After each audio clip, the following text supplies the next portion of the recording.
Boa tarde também para o pessoal que está nos assistindo aí pelo streaming. Nós estamos, além das pessoas que estão presentes aqui, hoje a gente tem a casa cheia. Nós temos também várias pessoas que estão nos assistindo agora ao vivo, pela internet, nas nossas unidades, nos nossos escritórios espalhados pelo Brasil.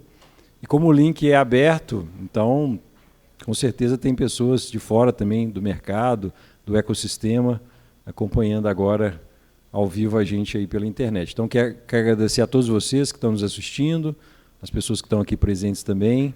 Tenho certeza que hoje vai ser uma edição muito especial. A gente tem convidados aqui realmente bastante importantes que vão estar conosco aqui hoje para falar desse tema tão importante, não só num contexto da inovação, que tem tudo a ver com a inovação, mas num contexto geral também, né? A gente acredita muito na diversidade, a ArcelorMittal acredita muito na diversidade e a gente aqui na inovação trabalha muito com isso porque a diversidade acaba sendo uma alavanca, na verdade, da inovação. Quando você tem diferentes pontos de vista, diferentes opiniões, você consegue analisar um problema ou uma oportunidade sobre diferentes aspectos, a solução, com certeza, ela é sempre mais completa e acaba sendo mais eficiente. Então, por isso é tão importante. Eu queria só colocar 2 slides muito rapidinho aqui. O primeiro deles é para falar da nossa trajetória em 2019, do que o Assolab, junto com todas as áreas do ArcelorMittal, dos empregados que têm participado, do ecossistema, as startups, os professores, as universidades, tudo isso que está aqui foi construído junto. Então, acho que é motivo de agradecimento e de orgulho para todos nós. Nós começamos muito bem aí, no meio do ano ganhamos um prêmio, né, o Prêmio Nacional, ficamos em top 6 no ranking da 100 Open Startups, que é uma instituição bastante reconhecida no ecossistema. Ganhamos um prêmio na USP também, na Semana de Inovação da USP, que foi bastante legal. Tivemos ganhos potenciais de 17 milhões de reais em 2019, isso com todas as iniciativas e todas as frentes que a gente tem de trabalho aqui no Assolab. Foram mais de 500 conexões, chegando quase 1.300 conexões. Isso não é pouca coisa, né? Em um ano e meio, 1.300 conexões, muitas delas já sendo desdobradas em oportunidades concretas para todos, então é algo realmente para se orgulhar. Foram 500 mil pessoas alcançadas através das mídias sociais. Esse número, quando chegou esse número, eu até pedi para confirmar, que eu falei, pô, será que é isso tudo mesmo? 500 mil pessoas, e realmente foi confirmado, e a gente ficou muito alegre de ver como que a gente está conseguindo repercutir esse movimento, não só para dentro da empresa, mas também para fora da empresa, né? Então, para nós é motivo de muito orgulho. Tem todos os nossos movimentos de cultura, com programas que a gente tem desenvolvido, e muitas das pessoas, os empregados da ArcelorMittal têm participado conosco, a gente está muito feliz com isso.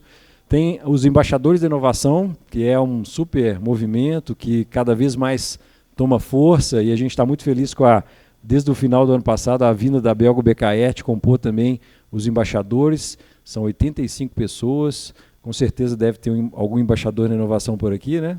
Olha lá, já tem gente levantando a mão ali. Breno, a gente está muito feliz também com vocês participando junto aí, além, obviamente, de todo o movimento para atração de talentos, clientes, fornecedores, para que a gente possa co-construir soluções que sejam inovadoras e que agreguem valor para todos.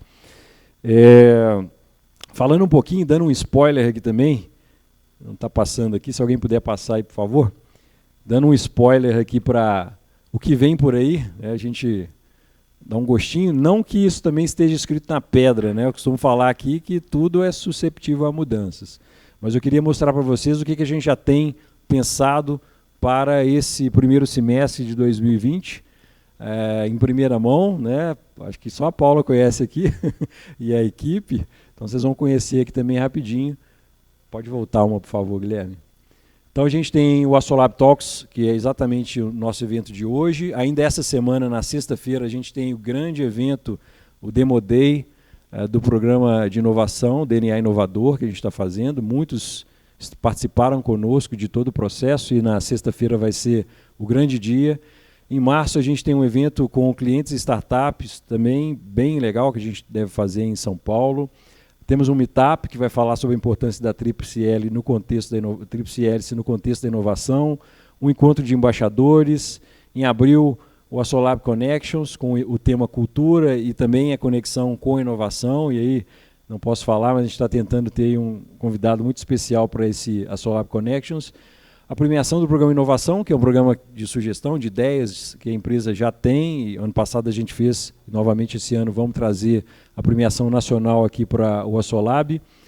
Novo Assolab Talks em maio, vamos discutir o tema de propriedade intelectual, que eu acho que, pelo que eu converso com os gestores de inovação nas empresas, é uma das principais dores que as empresas têm e muitas dúvidas também, então a gente vai trazer esse tema aqui para discussão. Vamos lançar um desafio temático, está ainda no forno, em breve vocês vão ter detalhes. Novo encontro de embaixadores. Em junho, então, um meetup falando sobre transformação digital como alavanca de competitividade, de resultado das empresas. Os Startup Weekends que a gente vai trabalhar junto com as unidades da ArcelorMittal. Então, brevemente vocês vão ver isso aí. No ano passado nós fizemos em Barra Mansa, esse ano a gente vai fazer em outras unidades também, outros vão ter a oportunidade de participar, e finalizando com o encontro de embaixadores. Então foi um rápido spoiler, só para vocês terem uma ideia, ficar com um gostinho e poderem voltar e participar também, porque é isso que a gente quer, né? E aí já falando um pouco aqui dos convidados especiais de hoje, realmente estamos muito felizes aqui com o grande Thiago Vinhal, recém-chegado, né, Thiago? Depois o Thiago vai contar um pouquinho essa maratona, literalmente, que ele tem aí. O Thiago, para quem não conhece, não segue nas redes sociais aí, o Thiago é triatleta profissional, ele foi o 30º colocado aí no Mundial de Ironman de 2017, uma façanha incrível, né? Para quem conhece o que é um Ironman, só de falar já perde o fôlego. O Thiago fez história no Ironman, ser o primeiro e único negro a competir profissionalmente no Mundial de Ironman em Kona, no Havaí, nesses 40 anos de competição. E hoje ele é o brasileiro com o melhor tempo na competição e atleta de aço, patrocinado pela ArcelorMittal, carrega a ArcelorMittal no peito aí, e o que é para nós motivo de muita alegria de compartilhar todo esse desafio, esse envolvimento com você, né? Bom, temos também o Ricardo Garcia. O Ricardo Garcia é um executivo com uma longa trajetória na ArcelorMittal, já passou por área comercial, já foi vice-presidente na área de RH, responsável aí pela ArcelorMittal, do RH na parte da América Central e do Sul. E hoje ele é CEO da Belgo Bekaert, que é uma empresa parceira do grupo ArcelorMittal, e é um dos negócios, né, mais importantes que a gente tem no nosso downstream aí, sem dúvida é a Belgo Bekaert. Então temos a honra de ter os dois para falar com a gente. Daqui a pouco a Marcela vai explicar um pouquinho a dinâmica, a Paula também vai estar conosco, né, Paula? A Paula é diretora de inovação, de pessoas, investimento social, na parte de saúde também. Então vou chamar agora a Marcela, que vai dar alguns recados e também falar de como é que vai ser essa dinâmica com os nossos 3 convidados. Obrigado, gente. Boa tarde a todos, tudo bem com vocês?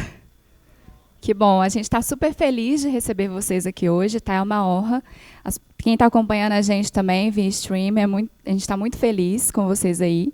Aproveitem bastante o evento. Antes de começar e chamar nossos palestrantes, eu queria dar alguns recados bem rápidos. Então, a gente vai começar a palestra com o Ricardo Vinhal, com o Ricardo Garcia, desculpa.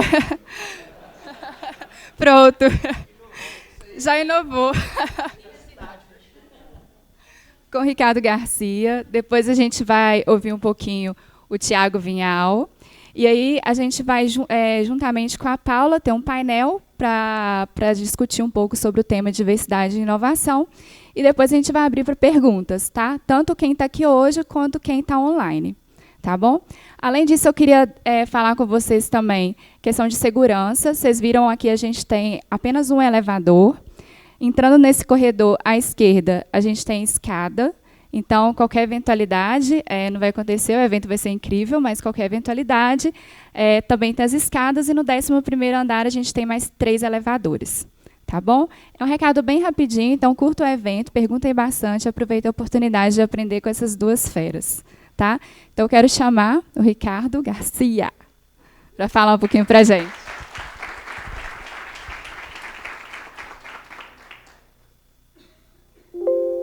Boa tarde, todo mundo. Muito feliz de estar aqui com vocês. Um ambiente que respira inovação. E já criamos uma diversidade legal aqui, né, cara? Se eu pegar 1% da tua forma física, eu já vou ganhar um monte aqui hoje.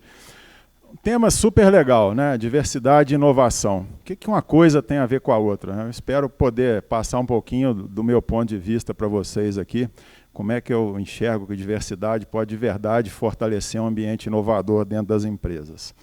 E aí, quando a gente fala de empresas, é importante falar de diversidade, mas é também super importante falar de inclusão.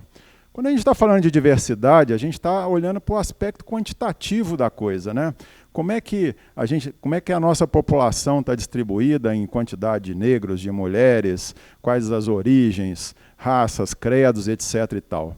E nessa hora é sempre muito importante a gente nos comparar com a nossa demografia do país, ou da localidade, ou da cidade, ou do estado onde a gente esteja. Porque também, às vezes, é muito difícil, por exemplo, você lá no sul do país, que tem uma colonização europeia muito forte, você querer tomar a média da população brasileira como referência, por exemplo, na questão de raça, né? Então, é importante que a gente enxergue diversidade nos números, mas é importante também saber qual a referência para a gente se comparar. Quando a gente olha para a questão da inclusão, a gente está falando do aspecto mais qualitativo da coisa, né?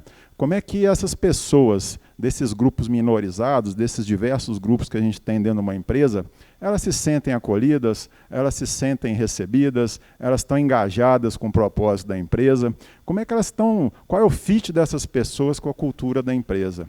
Então, pessoal, importante falar aqui que diversidade sem inclusão é um desperdício, né? Um desperdício de talento, é um desperdício de potencial. Tem uma frase que vocês já devem ter ouvido algumas, diversas vezes aí, de que diversidade é você ser convidado para a festa e inclusão é você ser chamado para dançar, né? Talvez alguns de vocês já tenham ouvido falar isso. Na verdade, eu acho que inclusão já é mais do que ser chamado para dançar.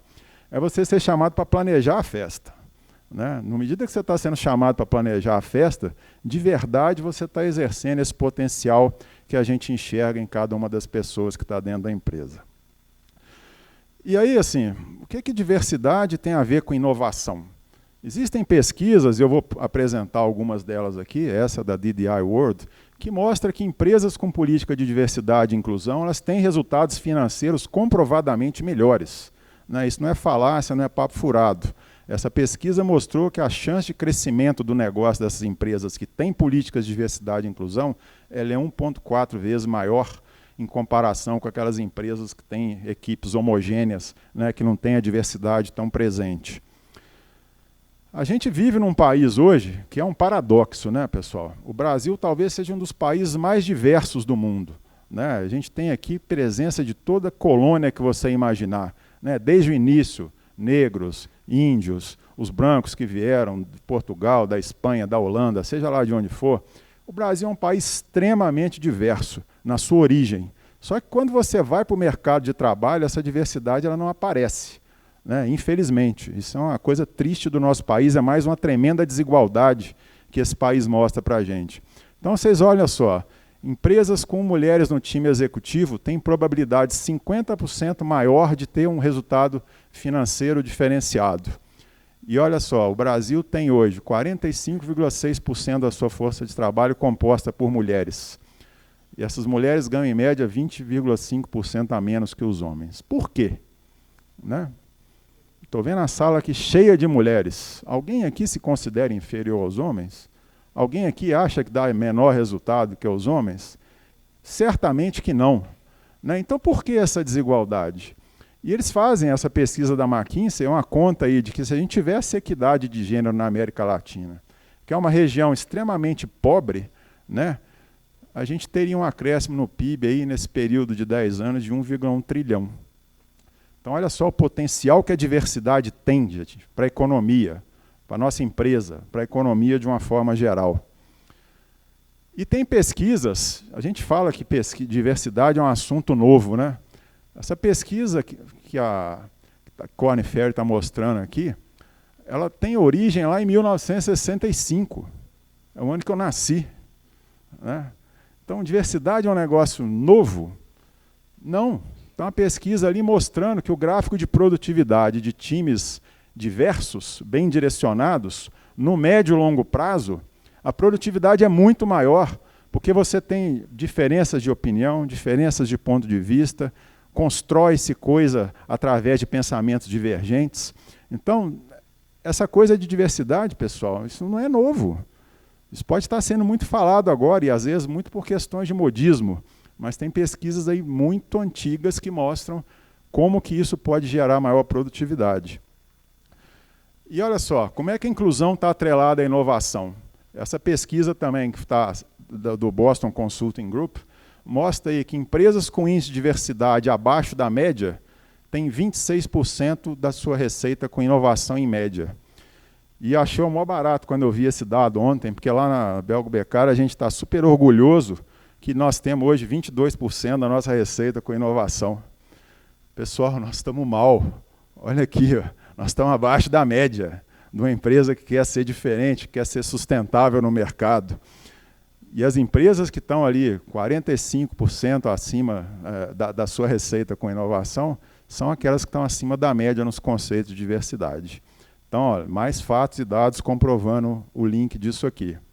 E é óbvio, pessoal, que quando a gente quer colocar uma empresa diversa, uma empresa inclusiva, como qualquer grande mudança, como qualquer grande transformação, isso obviamente vai passar pela liderança. Não tem jeito, né? Nenhum programa de transformação cultural, seja lá o que for, se a liderança não estiver engajada, se a liderança não estiver comprometida, isso não rola.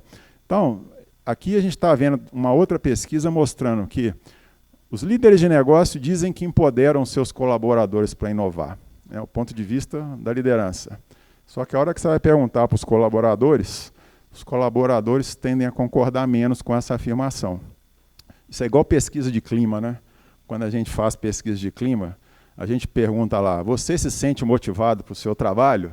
Alto pra caramba, né? Seu colega está motivado? Não, meu colega não, ele não está nada motivado. Isso aqui é a mesma coisa. O líder fala, não, eu dou poder, eu empodero, eu delego, eu dou liberdade para o pessoal. Só que a hora que você pergunta para o pessoal lá, a diferença de percepção é de 76% para 45%. Né? E como é que qual é o mapa para desencadear essa inovação do ponto de vista da liderança? É óbvio que criação do ambiente empoderador, vocês diversos aqui que trabalham hoje com inovação, fomentando a inovação, vocês sabem que isso é importante. Mas é extremamente importante esse empoderamento ligado a um propósito. Né? Para que a gente está aqui? Para que a gente quer inovar? Qual é o fundamento disso? Onde a gente quer chegar? Né? E, obviamente, que essas pessoas têm que ter autonomia, obviamente uma autonomia responsável. Então, o papel do líder, primeiro, é deixar claro qual que é esse propósito. Né? O que a gente está fazendo aqui? Onde a gente quer chegar? Qual é a direção? Qual é o objetivo? Né? Promover flexibilidade real no trabalho. A gente sabe hoje, a turma jovem que está aí, os métodos antigos de chegar no escritório às 8, sair às 6, né, isso não existe mais. Né? Tem diversas ferramentas de flexibilização, a tecnologia está aí para isso, para nos conectar, seja lá onde a gente estiver. Então, que a gente possa ter flexibilidade, que todo mundo tenha treinamento, que seja qualificado, né? E que permita que as pessoas sejam elas mesmas, sem trava, né? Sem medo. Né? Então, isso é super importante. Ousadia. Né? Como é que a gente faz inovação sem ter ousadia? Sem ter um ambiente que permita a experimentação e que, obviamente, a gente tem que fornecer recurso. Priorizar diversidade e equidade. Isso é fundamental. Os líderes têm que ser responsáveis por isso. Isso tem que estar na agenda de cada um. Configurar a inovação, encorajar a tomada de riscos. E ter uma ação abrangente. De novo, o líder tem que ser inspirador. Né? Porque eu, quando olho para o meu chefe, se eu não estiver achando que ele está alinhado comigo, que o propósito dele não está alinhado com a mudança que a gente precisa, com a melhoria das coisas, é difícil eu me engajar. Né? Então, dentro desse espírito colaborativo, a gente tem que reorganizar a nossa forma de trabalhar, usar as networks, criar as comunidades de colaboração. Tudo isso que o Assolab tem feito tão bem nos últimos tempos, é isso que a gente precisa fazer mais dentro das nossas casas. E o empenho colaborativo. Então, esse é o papel de uma liderança verdadeiramente inclusiva. E a gente está hoje num momento de grande mudança cada vez mais exponencial, cada vez mais rápida. E alguns paradigmas também a gente precisa quebrar, porque o futuro do trabalho é diferente.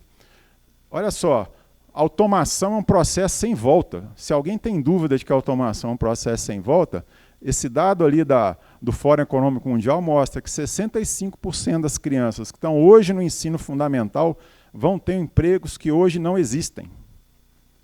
Tá certo? Olha só, gente, 65%. É muito e vai ser muito rápido, porque essas crianças estão no ensino fundamental, elas vão estar no mercado de trabalho daqui a 15 anos, um pouco mais talvez, né? É muito rápido. E um outro negócio que a gente estava falando na hora do almoço é o mito de que a tecnologia é destruidora de empregos. Olha só, a inteligência artificial vai criar 2,3 milhões de empregos em 2020 e vai eliminar 1,8. O balanço desse negócio é positivo, pessoal, em termos de criação de empregos. Isso é o Instituto Gartner, todo mundo sabe da qualidade do Instituto Gartner. Então, é falácia dizer que tecnologia vem para matar trabalho. Não é verdade. Esse dado aqui está mostrando isso.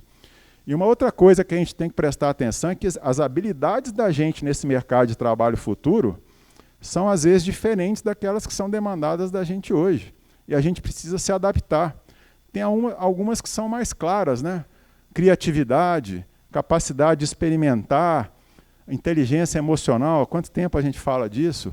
Empatia. Empatia é pensar as coisas sob o ponto de vista do outro, sob o ângulo de pensamento do outro. A colaboração, as comunidades de colaboração, que a gente acabou de falar, né, que a gente está aqui num ambiente que fomenta isso fundamentalmente. O compartilhamento de coisas, de ideias, de conhecimento. Mindfulness.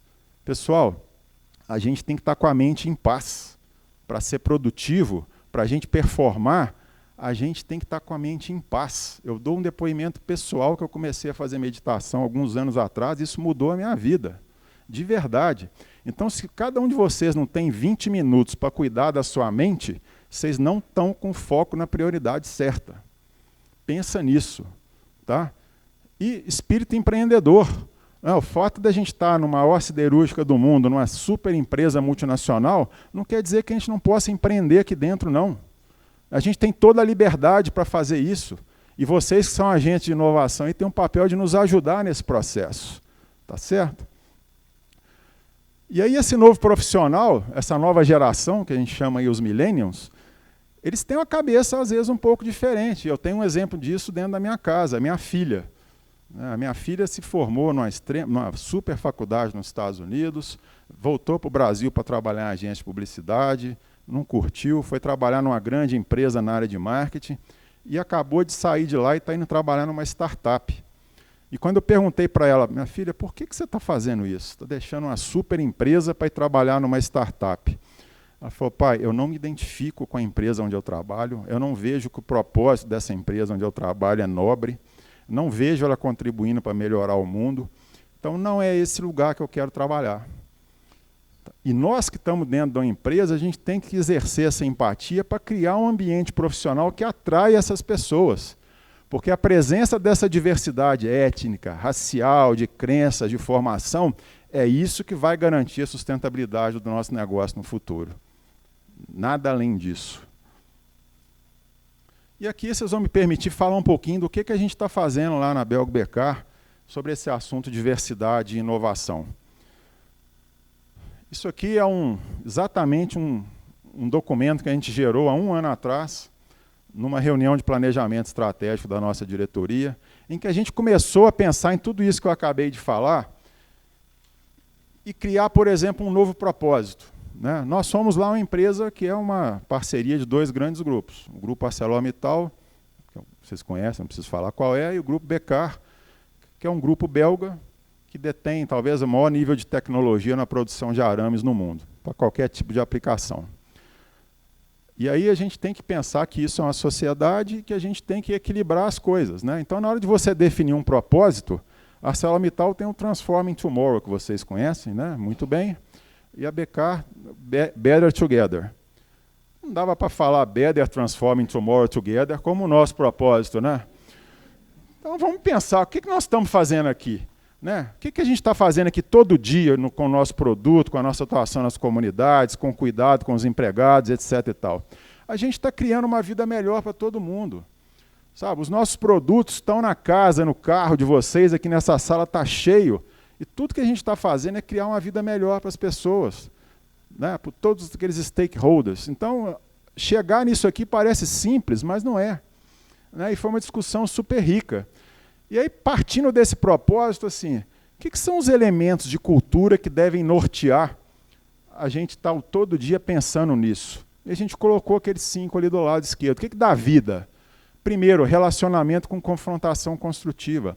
Essa confrontação de ideias, confrontação de pensamentos, de pontos de vista diferentes, isso constrói. Né? A gente não quer aqui uma empresa em que todo mundo concorde com tudo, sem questionar, sem colocar a sua opinião. Desafios mais quentes ali é subir a barra. Né? É olhar para o futuro, imaginando que se a gente não for melhor amanhã do que a gente é hoje, e hoje a gente não foi melhor do que o que a gente foi ontem, nós estamos mortos daqui a pouco. Então, é isso que a gente está falando ali, questionar o status das coisas, como as coisas são, é coisa que a gente tem que fazer todo dia, toda hora, todo minuto.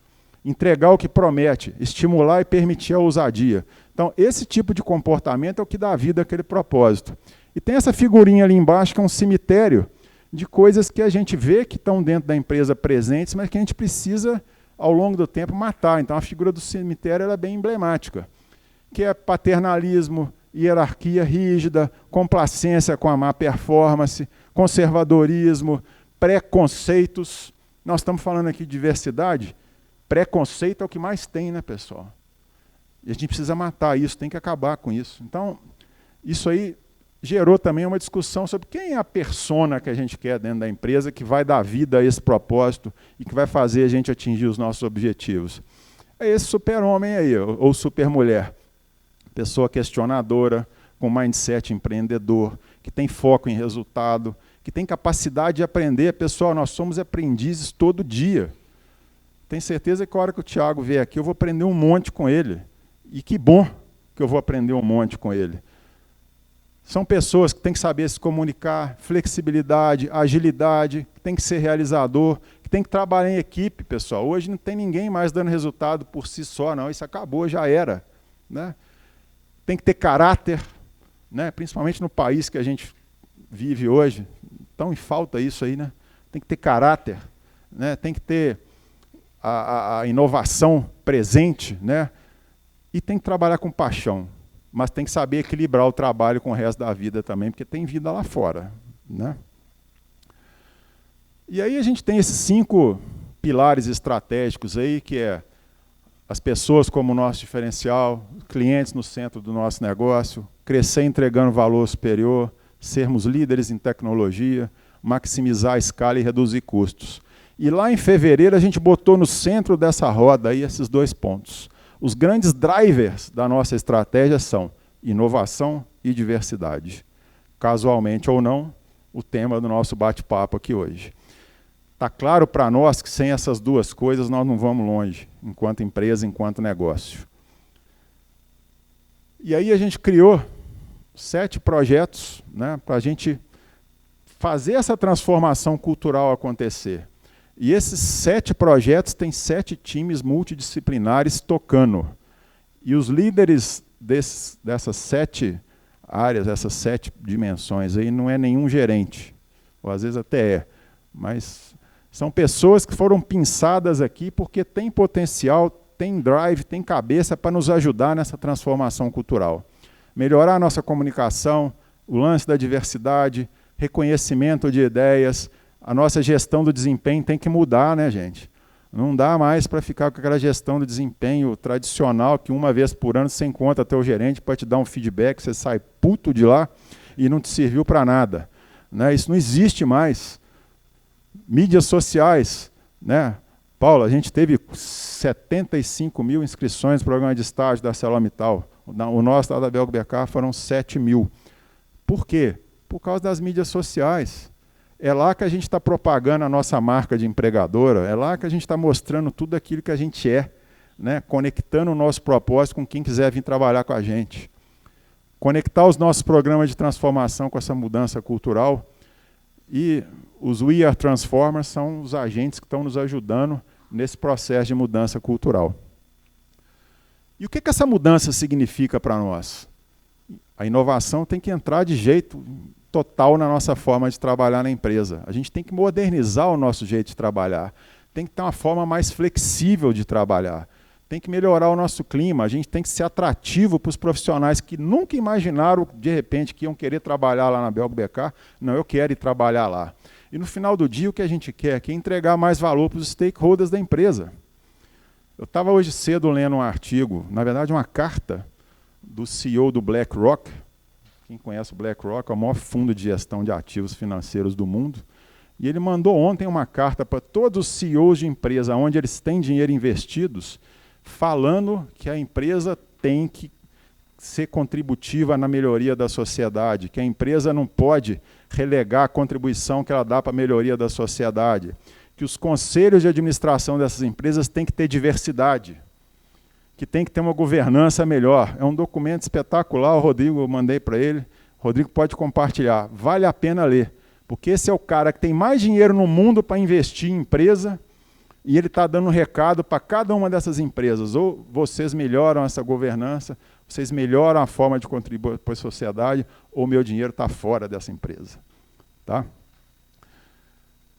E aí, eu queria mostrar aqui um negócio interessante da nossa empresa também. Né? A ArcelorMittal, vocês lembram bem, lá em 2015, fez um plano chamado Action 2020, em que a gente tinha uma meta global de aumentar o EBITDA da empresa em 3 bilhões de dólares. Então, essa foto, esse gráfico de pizza aqui, ele mostra, comparado o EBITDA da Belgo Becar agora com o de 2015, se a gente não tivesse feito nada, tivesse ficado parado no tempo, rodando lá, bonitinho, sem fazer nenhuma melhoria, o nosso EBITDA hoje seria 38% do que ele era lá naquela época. Significa, pessoal, que transformar não só vale a pena, como é necessário. Se a gente não transformar, a gente morre. Aqui eu estou mostrando um caso concreto da nossa empresa, 5 anos atrás. Se a gente não fizesse nada, o nosso EBITDA era 38% do que ele é hoje. E o que agregou ali? O verdinho, 19%, são mudanças de footprint que a gente está fazendo. Mudanças de configuração industrial para a gente ter maior escala, maior custo, vocês viram lá no pilar estratégico, e melhorar a nossa rentabilidade.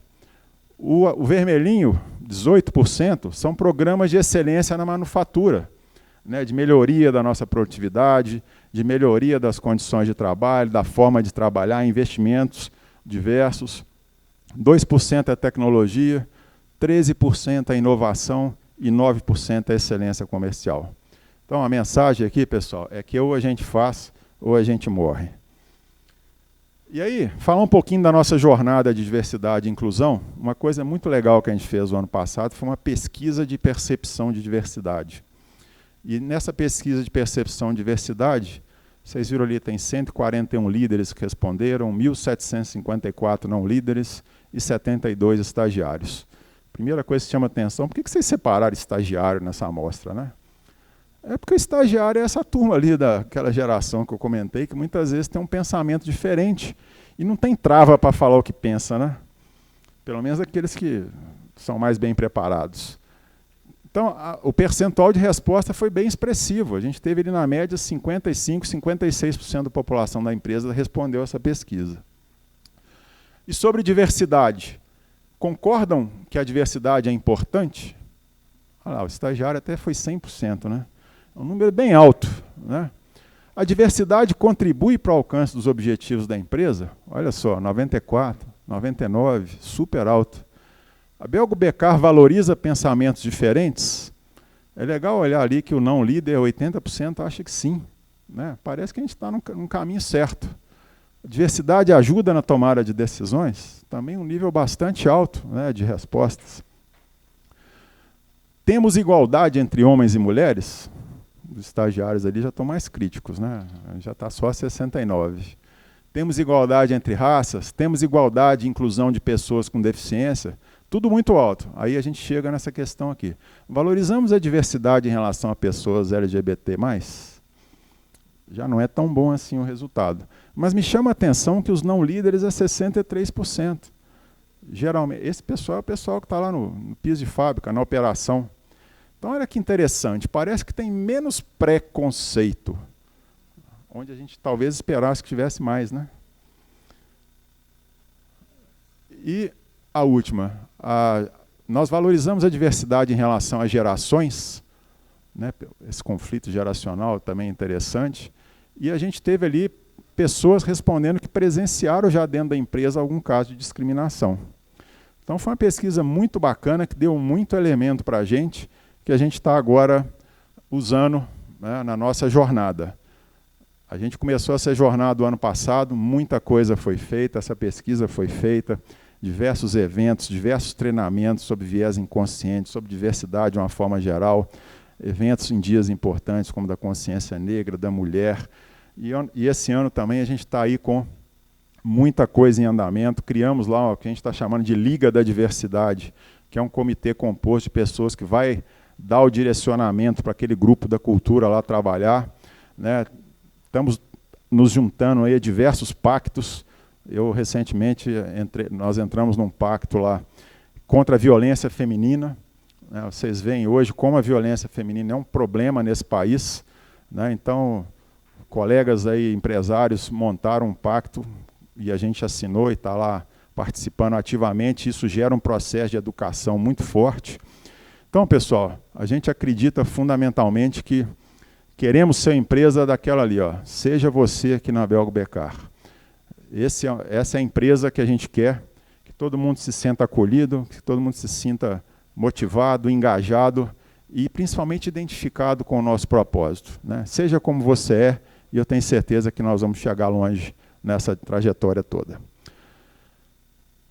E aí eu deixo essa do Gandhi, né, que cabe a cada um de nós fazer a diferença. Então, nesse assunto, a gente deve ser a mudança que nós queremos ver no mundo. Então, pessoal, diversidade, inovação, dados e fatos foram mostrados aqui. Tem tudo a ver, né? Então, que todos vocês contribuam nessa trajetória da ArcelorMittal, da Belgo Becar, de transformar essa empresa numa empresa diversa, numa empresa inclusiva, que certamente a inovação ela vem e vem forte. Obrigado.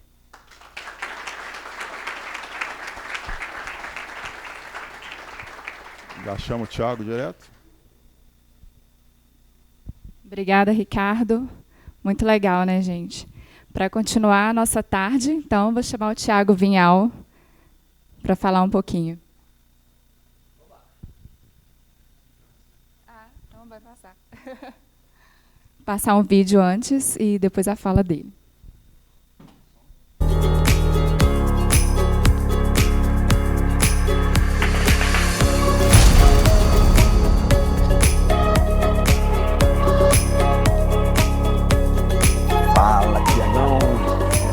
Beleza? Tranquilão? Você? Tudo bem? Bom demais? Bom demais. E aí, senta aí.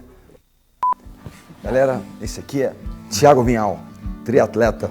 Se classificou para Kona, que é a principal competição de triatlon do mundo, no Havaí, 13º lugar. E continue lutando para novas conquistas em Kona.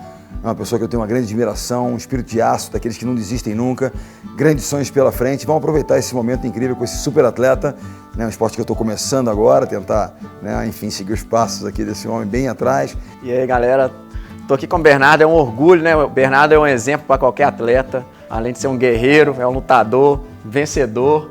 E para mim é uma alegria muito grande fazer parte desse time e estar aqui do seu lado agora.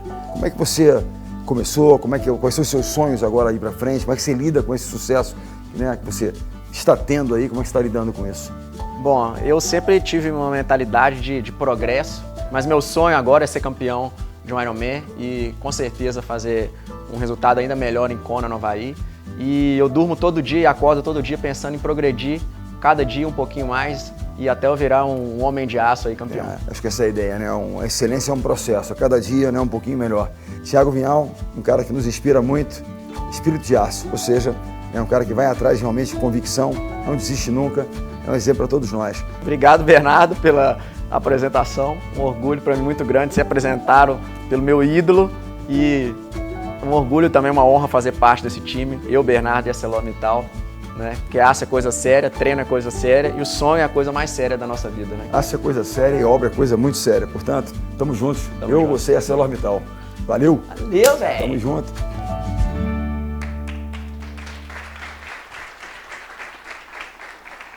Galera, eu tive que chamar esse vídeo aí, porque depois do Ricardo falar, né, CEO da Belgo Becar, agora eu até sei como é que fala Becar, porque antes eu li assim, Belgo Becaert, né?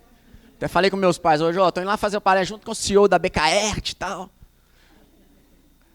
Currículo desse, né, Ricardo? Então eu tive que chamar o Bernardinho para me apresentar, só para parecer que eu estou no nível do palestrante aqui, né? Vocês viram que eu não sou palestrante, eu sou triatleta, então mas ultimamente eu tenho contado um pouco da minha história, então da minha história eu sei contar, e eu acho que a minha história, eu não sei qual o tema que se conecta mais comigo hoje, se é inovação ou se é diversidade. Acho que todo mundo que olhar para mim vai falar que é diversidade, mas eu acho que eu só cheguei aqui por causa da inovação, porque realmente eu tive que inovar para realizar meu sonho, e meu sonho desde pequeno foi viver do esporte. Eu comecei a nadar quando eu tinha 3 anos de idade, mais ou menos. Eu era uma criança meio agitada, né? Ainda sou agitado até hoje, mas eu acho que uma das únicas opções que meus pais tiveram foi de me colocar no esporte desde cedo. Então comecei a nadar quando eu tinha 3 anos de idade, e eu lembro exatamente quando eu pulava na piscina, aquela sensação que eu tinha de nadar, de ver as borbolhas subindo, do contato com a água, de nadar melhor que uns meninos, de nadar pior que os outros, de menina nadar melhor que eu, de nadar melhor que os caras mais velhos, e tudo como que o esporte já tinha começado a fazer a diferença ali na minha vida, desde tão pequeno, né, de 3 anos. E depois, chegando numa infância um pouquinho mais avançada, eu tive o privilégio e a honra de estudar no Colégio Santo Agostinho, e eu acho que foi ali que tudo se transformou, e eu acho que o meu caráter foi formado principalmente ali, né? Um colégio, uma fundação de padres agostinianos, e eu sou fã do Santo Agostinho, né, como exemplo de história, e eu acho que o colégio tinha muita filosofia do esporte como fator de integração, né, das pessoas, dos alunos, dos pais, dos funcionários, e como eu já amava o esporte desde quando eu comecei, né, no colégio, a negociação com meus pais era o seguinte: tira nota boa, porque o colégio é um colégio difícil, né? E eles estavam gastando uma grana com uma escola boa para mim e para meu irmão, porque eles vieram de famílias pobres, os dois. Para quem não sabe, gente, minha mãe é preta e meu pai é branco, tá? Então, assim, eu já sou a diversidade total, 50%. E o apelido do meu avô era Branca de Neve, então vocês imaginam a cor que ele não era, né? Primeiro caminhoneiro da CEMIG, e casou com a minha avó, que era índia, e meu pai é descendente de português. Então, acho que diversidade, eu tenho um currículo aí legal para falar também, né? E voltando no Colégio Santo Agostinho, a negociação era isso: tirar nota boa, pode fazer o esporte que quiser. Então, eu era um mini CDF, eu tirava nota boa mesmo, e ficava no colégio de 6 horas da manhã até 10 horas da noite, que eu morava ali do lado. E por bastante tempo meu apelido era Mirandinha, né? Porque o porteiro do colégio era o Miranda, o negão. Então eu chegava no colégio 6 da manhã, saía 10 horas da noite, meu apelido era Mirandinha. Porque no colégio só tinha 3 duplas de irmãos negros. Eu, meu irmão, o Matheus e o Thiago, filho do Miranda, do porteiro, né, do nosso zelador, e mais um casal de irmãos. Então eu era o Mirandinha, mas estava muito feliz com isso, porque eu chegava no colégio 6 da manhã e saía 10 horas da noite e ficava fazendo esporte o dia inteiro. E fazia todos os esportes que vocês imaginarem, gente. Vôlei, peteca, queimada, handebol, basquete, todo tipo de luta que aparecia eu fazia também. E o que eu fui vendo é que cada esporte despertava um Thiago diferente em mim. Então, no vôlei, eu era baixo pro vôlei, mas eu podia ser levantador, podia, né, animar o time, ser o capitão. No basquete, lógico que eu não tinha tamanho, mas eu era rápido, ficava correndo de um lado para o outro, podia puxar a marcação. No futebol eu jogava bem, então eu estava dentro de todas as panelinhas do colégio, né? E corria bem também. Então, na hora do recreio, eu saía correndo e pegava a quadra, então ninguém me tirava, né? E comecei a ver o tanto que o esporte começou a modificar o meu caráter, né? Começou a construir esse Thiago Dário Vinhal desde lá do colégio. E eu lembro que, mais ou menos com uns 12, 13 anos, eu comecei a me questionar bastante como é que eu ia fazer para viver do esporte, porque eu sentia que aquilo ali me transformava tanto, que me deixava tão bem, que me fazia interagir num meio que eu era diferente, né, com tanto poder, e eu podia transformar aquilo ali e me sentir aceito, que eu comecei a ver que o esporte seria a solução para a minha vida, hoje, analisando com o avatar que eu criei, tá, gente? O Thiago Vinhal, tá? Eu estou falando do Thiago Dário contando a história. Porque eu sei que foi o Thiago Dário que passou por essas transformações, que passou por esses medos, que trouxe esse medo de ser aceito, né, essa necessidade de comprovação, porque eu senti, depois que o Ricardo falou aqui, que o colégio era um colégio totalmente inclusivo, né, porque assim, eu era diferente, eu e meu irmão, a gente era diferente, mas eu me senti totalmente inclusivo. Isso aí, eu vendo que eu tinha uma diferença, que eu tinha um potencial, me deu uma força e uma fortaleza muito grande para poder colocar todo o meu ser para fora. E qual foi a ferramenta que eu vi, né, através de como que eu ia botar esse ser Thiago Dário Vinhal para fora, através do esporte. Então, acho que realmente o colégio foi um sistema acolhedor, um sistema que, com certeza, mesmo não sendo falado na época tanto sobre diversidade, mas eu lembro da gente falar bastante sobre inclusão, foi realmente um sistema totalmente inclusivo para mim, né? E hoje eu vejo o tanto que isso fez a diferença, tanto que eu amo esporte, que hoje eu vivo o esporte, né? Falando aqui para vocês, sendo um triatleta profissional, vivendo do esporte. E eu tenho mais ou menos 20 anos no triatlon, eu acho mais ou menos 20 anos, e eu vejo como que cada momento, cada dificuldade valeu a pena até chegar aqui, né? Hoje em dia, patrocinado pela ArcelorMittal, ontem comemorando o Dia do Atleta Profissional, né? Eu acho que no esporte, no Brasil, que os únicos atletas considerados profissionais, quando eu comecei a sonhar lá atrás, era jogador de futebol. Mas jogador de futebol eu sabia que eu não queria ser, tá, gente? E esses dias eu estava dirigindo meu carro aqui, parei no sinal, chegou um cara para mim, ô jogador! Aí eu falei, deve estar zoando. Eu cheguei num outro lugar, o cara assim, fala jogador, beleza? E eu falei, nossa senhora. Eu peguei um Uber ontem, né, do hotel indo para o aeroporto de São Paulo, e eu falei com o cara que eu sou atleta e tal. Ele falou assim, você joga em qual time? Então eu já sei, e eu sempre soube que o meu desafio é ser grande para viver do esporte, né? E realmente eu teria que inovar para viver do esporte no Brasil, com certeza. E então acho que essa semente da inovação teve que começar lá atrás, a semente do desafio, e eu tive que buscar força, buscar maneiras de criar o meu caminho, de escrever a minha história no esporte, num país que é totalmente futebolístico. Todo mundo sabe o que é triatlon aqui? Sabe? Beleza, fechou. Porque ontem eu falei para 300 jovens ali na faculdade Arnaldo, de 300, só 5 sabiam o que era triatlon. Depois de 20 anos fazendo triatlon, imagina, eu falei, nossa, cheguei nessa galera aqui, só 5 fazem, e a faculdade me patrocina. Olha o desafio que não é até hoje. Esses dias eu falei gente, eu adoro Uber, tá? Meu desafio é Uber Talks. Todo Uber que eu entro, o cara tem que sair assim, vou começar a correr hoje, Thiago. Estava falando que eu não tinha tempo, mas você está falando desses trem agora eu acho que dá para arrumar uns 20 minutinhos. E eu peguei um Uber hoje, saindo da Five, onde que eu treino, a Paula treina comigo também. Aí eu falei com o cara assim, acho que eu te conheço. Ele, você é aquele menino que falou que você cobra o pai para fazer atividade física, né? Igual meu filho faz comigo. Eu falei assim, sou eu mesmo, lembrou, né? Mas eu ainda não comecei não, ainda estou sem tempo. Uber Talks. E eu vi que meu desafio era esse. Eu queria mostrar para cada pessoa o tanto que a atividade física me transformava, o tanto que eu me sentia bem, né, de estar disciplinado, de viver do esporte, de praticar, de suar. E eu comecei a ver que isso aí me transformava, e eu comecei a levar isso aí como missão para mim, e querer encontrar uma maneira de viver disso aí. Só que, às vezes, sonhar e realizar nossos sonhos é um pouco difícil, né? Principalmente quando o mercado é meio engessado, e quando também tem as famílias, que são, né, nosso primeiro meio de vida, né, primeiro círculo de relacionamento, que vão influenciando tanto as nossas ações. Então, depois do Santo Agostinho, eu fui estudar no colégio do Sebrae, de formação técnica do Sebrae. Né? Eu acho que alguns aqui já devem ter escutado, ouvido falar, é TFG. Era uma escola que veio com modelo austríaco de inovação, e eram 4 anos, e o aluno já saía de lá empregado. Ou seja, meus pais queriam que eu fosse para o Sebrae, lógico, né? Saí de lá empregado, fechou, vamos parar de gastar dinheiro com ele. Passei no Sebrae, a prova era difícil pra caramba, mas não era, né, essa parte do estudo eu já tinha garantido ali do Santo Agostinho. E eu lembro que eu tirei 100 na prova de entrevista, né, com a coordenadora, a dona Gema, que depois virou minha aluna de personal, lógico, né? Botei ela para correr. E eu lembro direitinho que nesse colégio era assim, gente, tinha nerd de tudo quanto é área, né? Nerd da física, da química, não sei o quê, e eu era o nerd do esporte, né? Se eu posso falar isso, se existe nerd do esporte. Olimpíada do colégio, eu que organizava.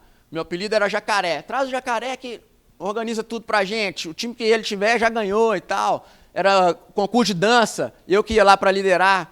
E eu sempre gostei disso. ficava bem claro para mim. Só que aí chegou no momento que começaram as decisões para o vestibular. E beleza, né? Eu no meio daquele tanto de nerd, querendo trabalhar com fundo de investimento, virar CEO de não sei que empresa. Na época não era CEO da Belgo, não, tá? Na época o famoso era CEO do BDMG. Todo mundo queria ir para esse tal de BDMG, fazer estágio lá. Ali que era o foco. Igual era o meu foco ir para a Kona, no Havaí, era da galera do Sebrae, né? Vamos, estágio no BDMG, o que paga mais é um banco de não sei o que lá, desenvolvimento e tal, e beleza. E aí lançaram um Invest Shop, que chamava na época, era tipo um robô de investimento, que você tinha uma moeda virtual e ficava disputando, os nerdinhos do colégio disputando. E acabei gostando um pouco disso. Eu acho que eu devo ter feito alguns investimentos bem feitos lá, porque eu comecei a achar que eu levo jeito para esse trem de economia. E acabei fazendo faculdade de economia, meu primeiro curso. Imagina eu na faculdade de economia, né, gente?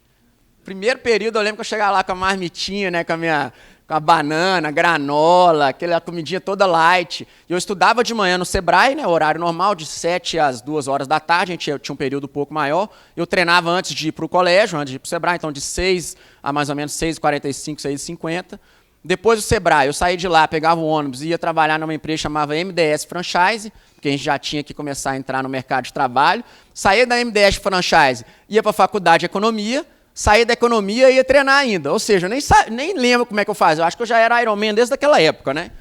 E aí, era o atleta da sala. E eu lembro que tinha os caras famosinhos da sala, que ia de terno, gravatinha aquelas fininhas, né? Abotoadura, canetinha Montblanc pendurada aqui, botava a chave da BMW em cima da mesa, todo mundo só queria conversar com eles. Na hora do intervalo, vamos tomar um café com fulano, o gerente do banco não sei o quê, aquele fundo de investimento tal, aquele cara ali, não sei o quê. E eu era o atleta. Mas beleza. Acabou o primeiro período.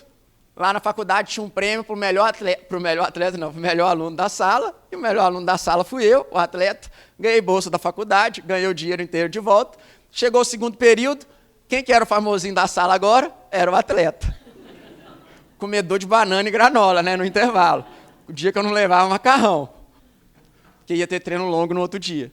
E aí os caras chiques da Montblanc, da gravatinha fina, mais cheinho, parrudinho, estressado, mais cheio do dinheiro, começaram a chegar para mim e perguntar: Thiago, como é que faz para correr? Eu falei: vai, compra um tênis, põe um short, vamos embora. Tênis você deve ter, né? Caneta Montblanc você tem? Compra um tênis confortável, uma roupinha e vamos embora. Eu te passo, se você quiser, como é que começa a treinar. Corridinha, um minuto de corrida, 1 minuto de caminhada, tal. Aí um outro chegava para mim: Thiago, quero perder peso. Eu falei: fecha a boca. Troca a coxinha por alguma outra coisa. Vão comigo no lanche, você vê como é que é. E aí eu comecei a ver, na faculdade de economia, que me deixava feliz era transformar a vida deles para melhor através do esporte.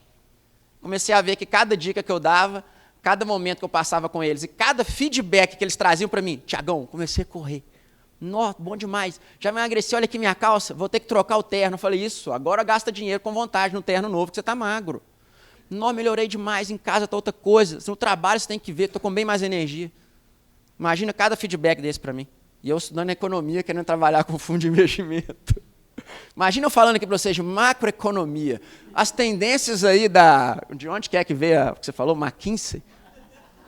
McKinsey nem é de economia, né? É de recursos humanos, eu acho, não é? Faz de tudo, né? Pois é, Iron Man da empresa, faz de tudo. Imagina eu falando de macroeconomia, microeconomia e tendências do mercado. Cheguei um dia para minha mãe e falei: mãe, não estou feliz na economia, vou fazer educação física. Ela: então vai, meu filho, vai ser feliz, segue seu sonho. Então, para falar de diversidade e inovação, eu quero perguntar para vocês aqui, nesse espaço inovador, qual que é o sonho de vocês? Porque eu acho que o Assolab, realmente isso aqui é um sonho realizado, né, Paula? Da Paula, da equipe dela inteira. Porque eu imagino tanto que eles não tiveram que lutar e batalhar para lançar um espaço de inovação dentro de um monstro, né, da siderurgia mundial. Mundial, porque eu acabei de competir no Ironman da Malásia e o cara que ficou em segundo, um suíço, chegou para mim: Thiago, você é patrocinado pela ArcelorMittal? Eu falei: sou. Nem tinha assinado o contrato ainda, mas já estava com patrocínio ali, né, para dar aquela força. Ele, não, tem uma fábrica lá perto, na Suíça, sei lá onde é. Ele é da Suíça, mas a fábrica eu acho que não era na Suíça, não. Mas perto de onde que eu moro, de onde que eu treino e tal, legal demais. Pô, mas como é que você conseguiu o patrocínio deles? Eu falei assim, não sei, não sou campeão de nada ainda não, mas a gente vai ser campeão junto. E nem lembro onde é que eu parei. Estava falando de economia. Vai, meu filho, segue seu sonho. Então, pergunto para vocês, qual que é o sonho de vocês? Porque para a gente inovar, para a gente usar todo o nosso potencial de diversidade que nós somos, que todo mundo aqui representa a diversidade, né?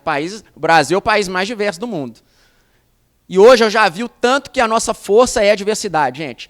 Cada lugar que eu chego, cada país que eu chego, né?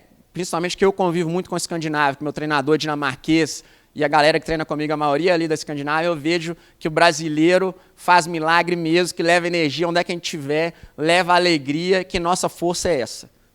E a partir do momento que a gente chega com essa bandeira, igual eu carrego de verdade a bandeira da diversidade, a bandeira da alegria, a bandeira da energia, a gente começa a transformar todo mundo automaticamente. Sem fazer força. Há 20 dias atrás eu recebi uma mensagem. Hermano, que passa? Eu falei, bien, porque agora eu falo espanhol também, né? Bien, e tu? Tudo bem, não sei o quê. Então, você não quer passar uns dias comigo aqui treinando, não? Javier Gomes, campeão mundial de triatlon 9 vezes. Um dos maiores nomes da história, me mandou mensagem. O cara já tinha me convidado 3 vezes para ir treinar com ele. Já a terceira já deu demais, né, gente? Vai que o cara desiste daqui a pouco. Aceitei o convite, lógico. Imagina, ô, Ricardo, quem que vai te chamar, sei lá, o Warren Buffett te liga aí e fala assim, vem passar, vem para um jantar comigo para a gente trocar umas ideias aqui de inovação, velho, na sua área. Vai comprar passagem, vai lá, eu acho pelo menos, né? Aprender um pouco. Claro que eu fui, né, gente? Ainda cheguei a pensar, nossa, a passagem acho que está meio cara. Aí eu estava conversando com o meu mentor, ele falou assim, Thiago, caro é não realizar seu sonho. Você não quer ganhar o Ironman? Falei, quero. Então vai lá aprender com um cara que já ganhou 9 vezes o campeonato mundial. O que ele faz? O que passa na cabeça dele? E cheguei lá, o cara igualzinho a gente, 2 braços, 2 pernas, toma café, almoça, janta, só que não encosta no celular. De manhã, antes do café e à noite. Acabou a sessão de treino, o cara pega o violãozinho dele e começa a tocar, a cantar, tranquilo, lá quietinho no canto dele. Faz um macarrãozinho, sai para o outro treino. E eu na aba, lógico, né? Também pegava o violão, lógico, estava ali junto, fingia, vamos lá, mais uma. Na volta da segunda sessão de treino, tocava um pouquinho mais de violão, dessa vez ele colocava a guitarra, ligava o pedal, tocava as músicas que ele gostava. Agora, depois de 15 dias, eu já estava sabendo o playlist dele inteiro, né? Já decorei as músicas que ele gosta. E só mexi no telefone à noite. 0 interferência, 0. Foco total. E eu falei assim, Ravi, estou meio cansado. Depois de 10 dias, ele, Thiago, estou cansado desde 1998. Toma! Desde 1998. O cara já ganhou tudo que vocês imaginarem. E agora ele é favorito para o ouro olímpico em Tóquio. Me mandou uma mensagem, vem aqui treinar comigo. É lógico que eu vou, né? Claro. Imagina, eu liguei para meu irmão e falei assim, Guga, o Ravi mandou uma mensagem aqui para mim, me chamando para ir lá treinar. Que Ravi? Falei assim, Javier Gomes, que? Nosso ídolo? Eu falei, é ele mesmo. Que isso, é lógico que você vai. Manda um abraço para ele, tira foto. Só não rolou a foto, né? A gente parou um dia lá para tirar a foto, uma galerinha que estava lá da Espanha, que chegou. Eu falei assim, galera, eu estou ensinando para o Ravi agora como é que vira influencer ali. I don't want to be an influencer. Eu não quero ser um influenciador. Ele quer ganhar o ouro olímpico, porque ele ainda não tem. Foco total. Sonho, ganhar o ouro olímpico, porque ele ainda não tem. E aí, sonho é decisão. E o que eu consegui perceber que nesses 15 dias é que ele já é o ouro olímpico. Porque não tem como ele, se der tudo certo no dia da prova, eu vou ganhar o ouro olímpico. Não. O Ricardo falou aqui, para você ter uma performance, você tem que estar com a mente em paz. E eu reparei que o cara está em paz total. Dando o melhor dele em cada momento do dia. Dormia o melhor que ele podia, tocava o violão o melhor que ele podia, preparava o café para a gente de manhã do melhor jeito que ele podia.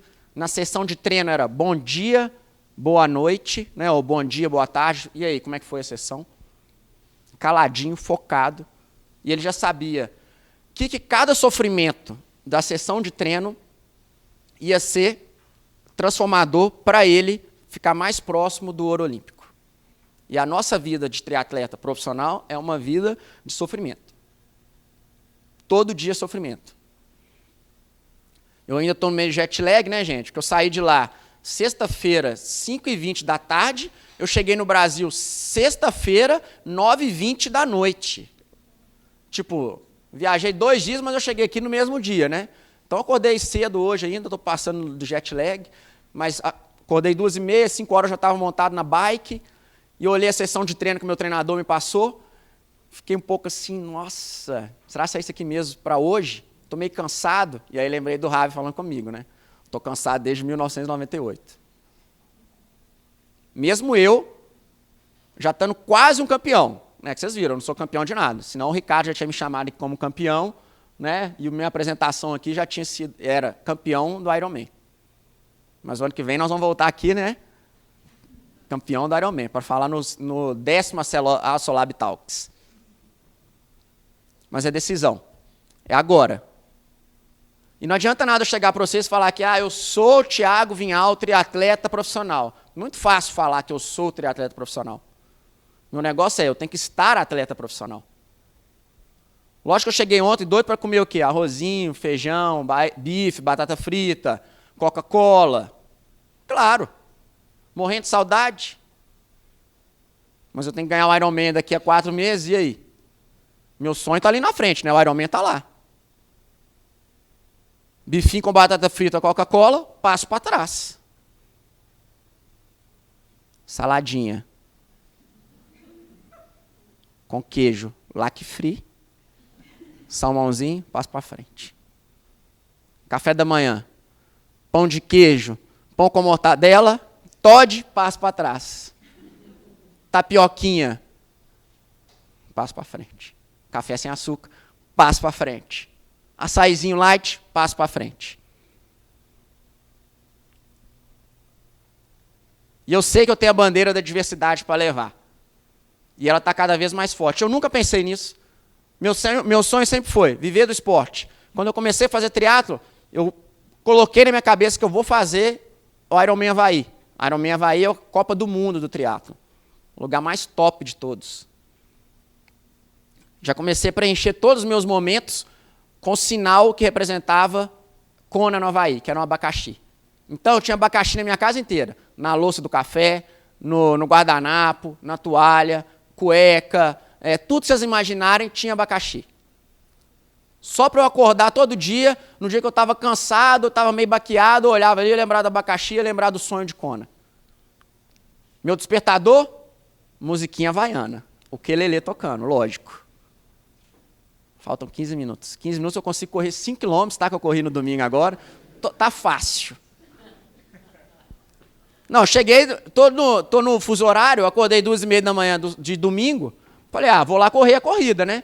Aí cheguei lá achando que, beleza, vou ganhar essa corrida fácil aqui hoje, só tem amador. Aí parei lá na linha de largada, olhei pro lado, os 4 quenianos, mais um medalhista olímpico brasileiro, e mais aqueles magricelinhos de 50 quilos que o vento bate e leva. Eu falei, eu tô aqui para sofrer, vamos sofrer então. Quase bati meu recorde, corri os 10 km para 33 e 35. 3,20 por quilômetro, 18 por hora, com fuso horário. Eu acho que eu aprendi bem o que o Javier Gomes me ensinou lá. E a regra de ouro dessa viagem minha com ele foi o seguinte: Thiago, aguenta 5 segundos a mais de sofrimento.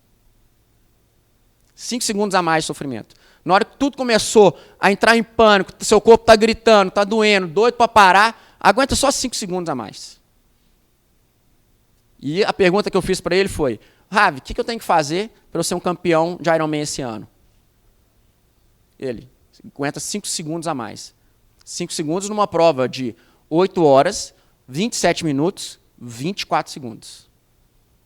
Que é o meu recorde no Mundial de Kona no Havaí, em 2017, no dia que eu fiz o melhor resultado brasileiro da história e fui o primeiro negro da história a competir no Mundial de Kona no Havaí como atleta profissional.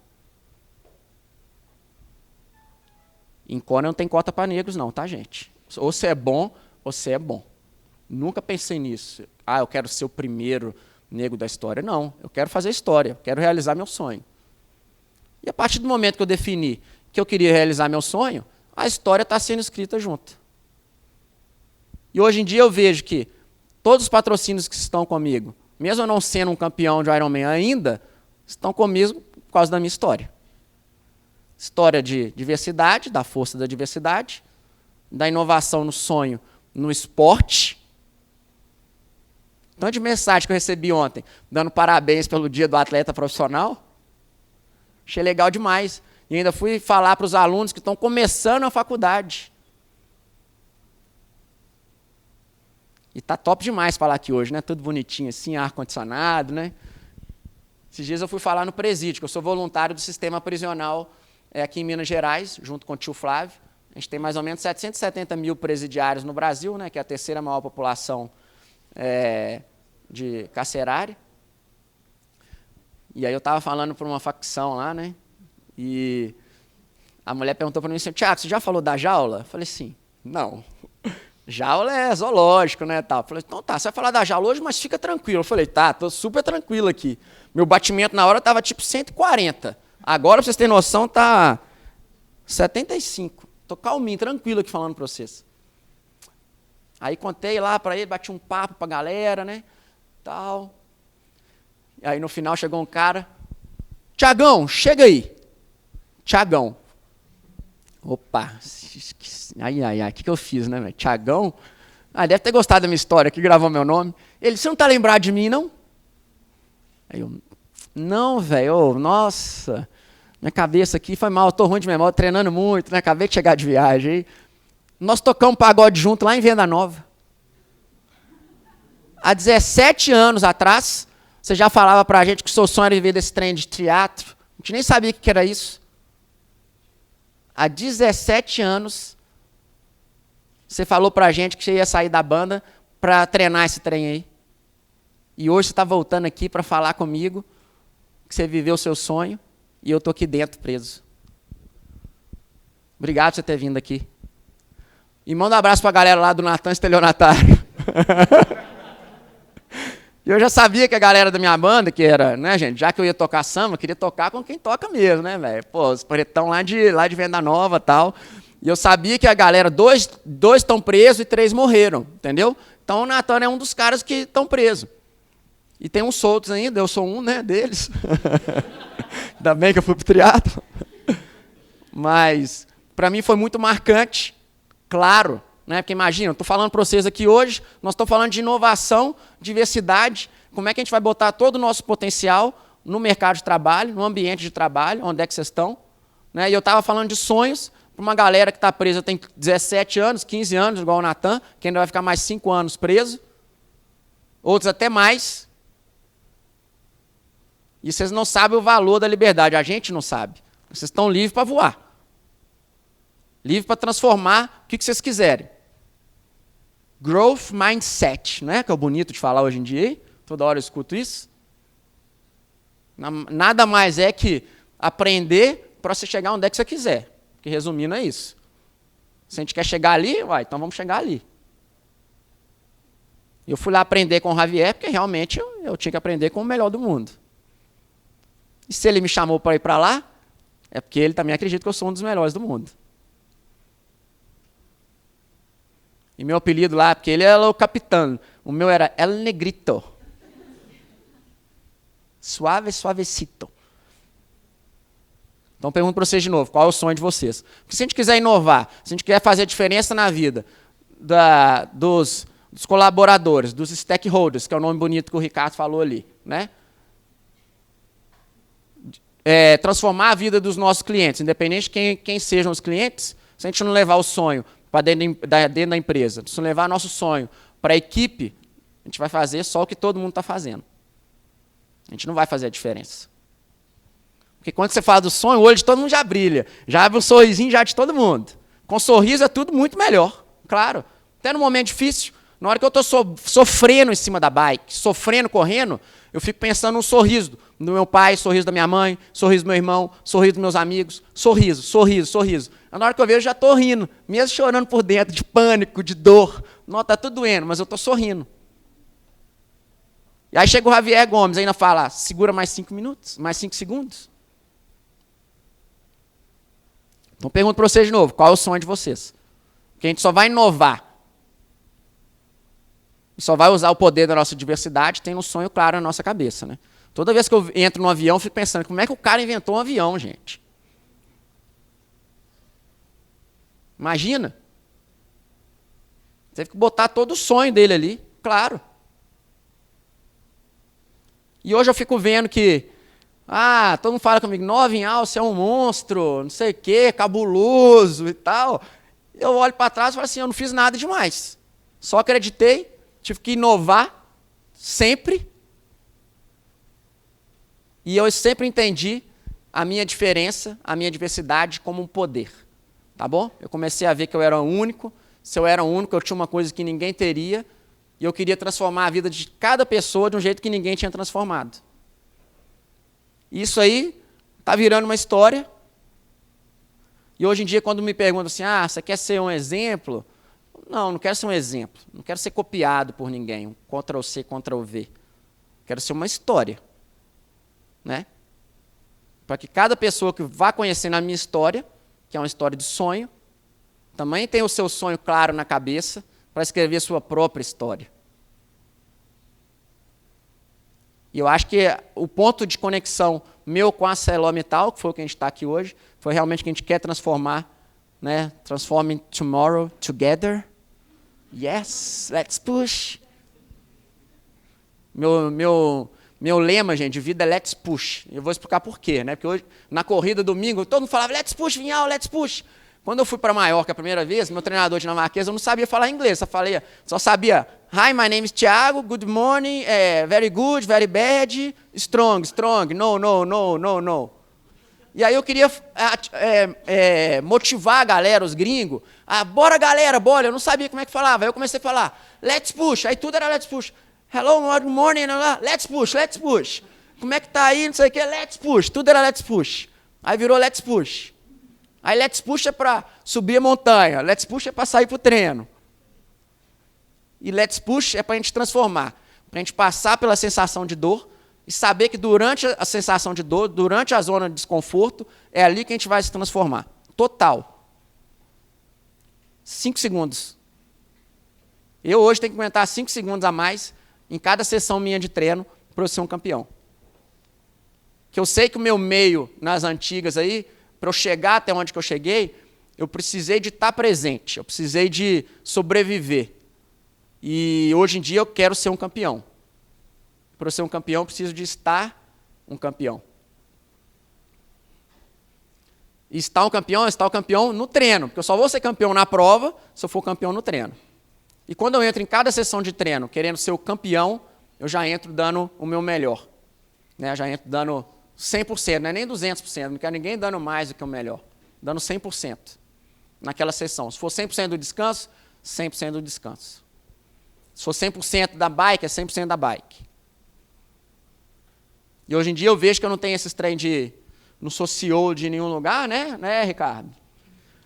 Não tenho MBA, esses trem de tal, de Fundação Dom Cabral, mas eu tenho MDA, Master Dream Administration. Que é muito importante. E que me trouxe até aqui para falar para vocês um pouquinho da minha história. Espero ter contribuído bastante, porque inovação e diversidade são temas muito sérios que compõem o nosso sonho.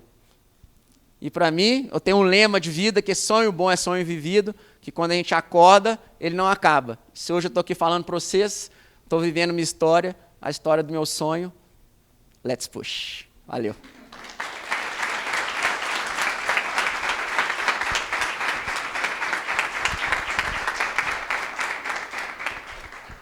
Agora minha amiga Paula Raca, viene, vamos.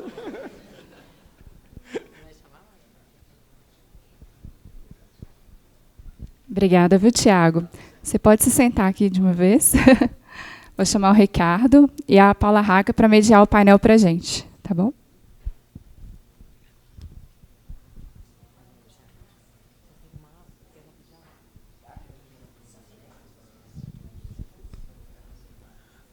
Boa tarde.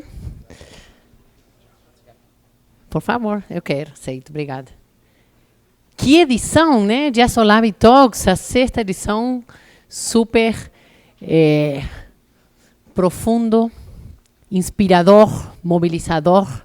Teve uma hora que, não sei se vocês perceberam, estávamos todos num silêncio tão profundo, né? Tão conectados aí com esse conteúdo tão bacana da história de vida do Thiago e a história do Ricardo, e trazendo exemplos muito poderosos, né? Quanto que isso, tanto na vida executiva, no ambiente organizacional e na vida pessoal, da história de vida do Thiago, tem esse componente tão forte, né? De diversidade e inovação.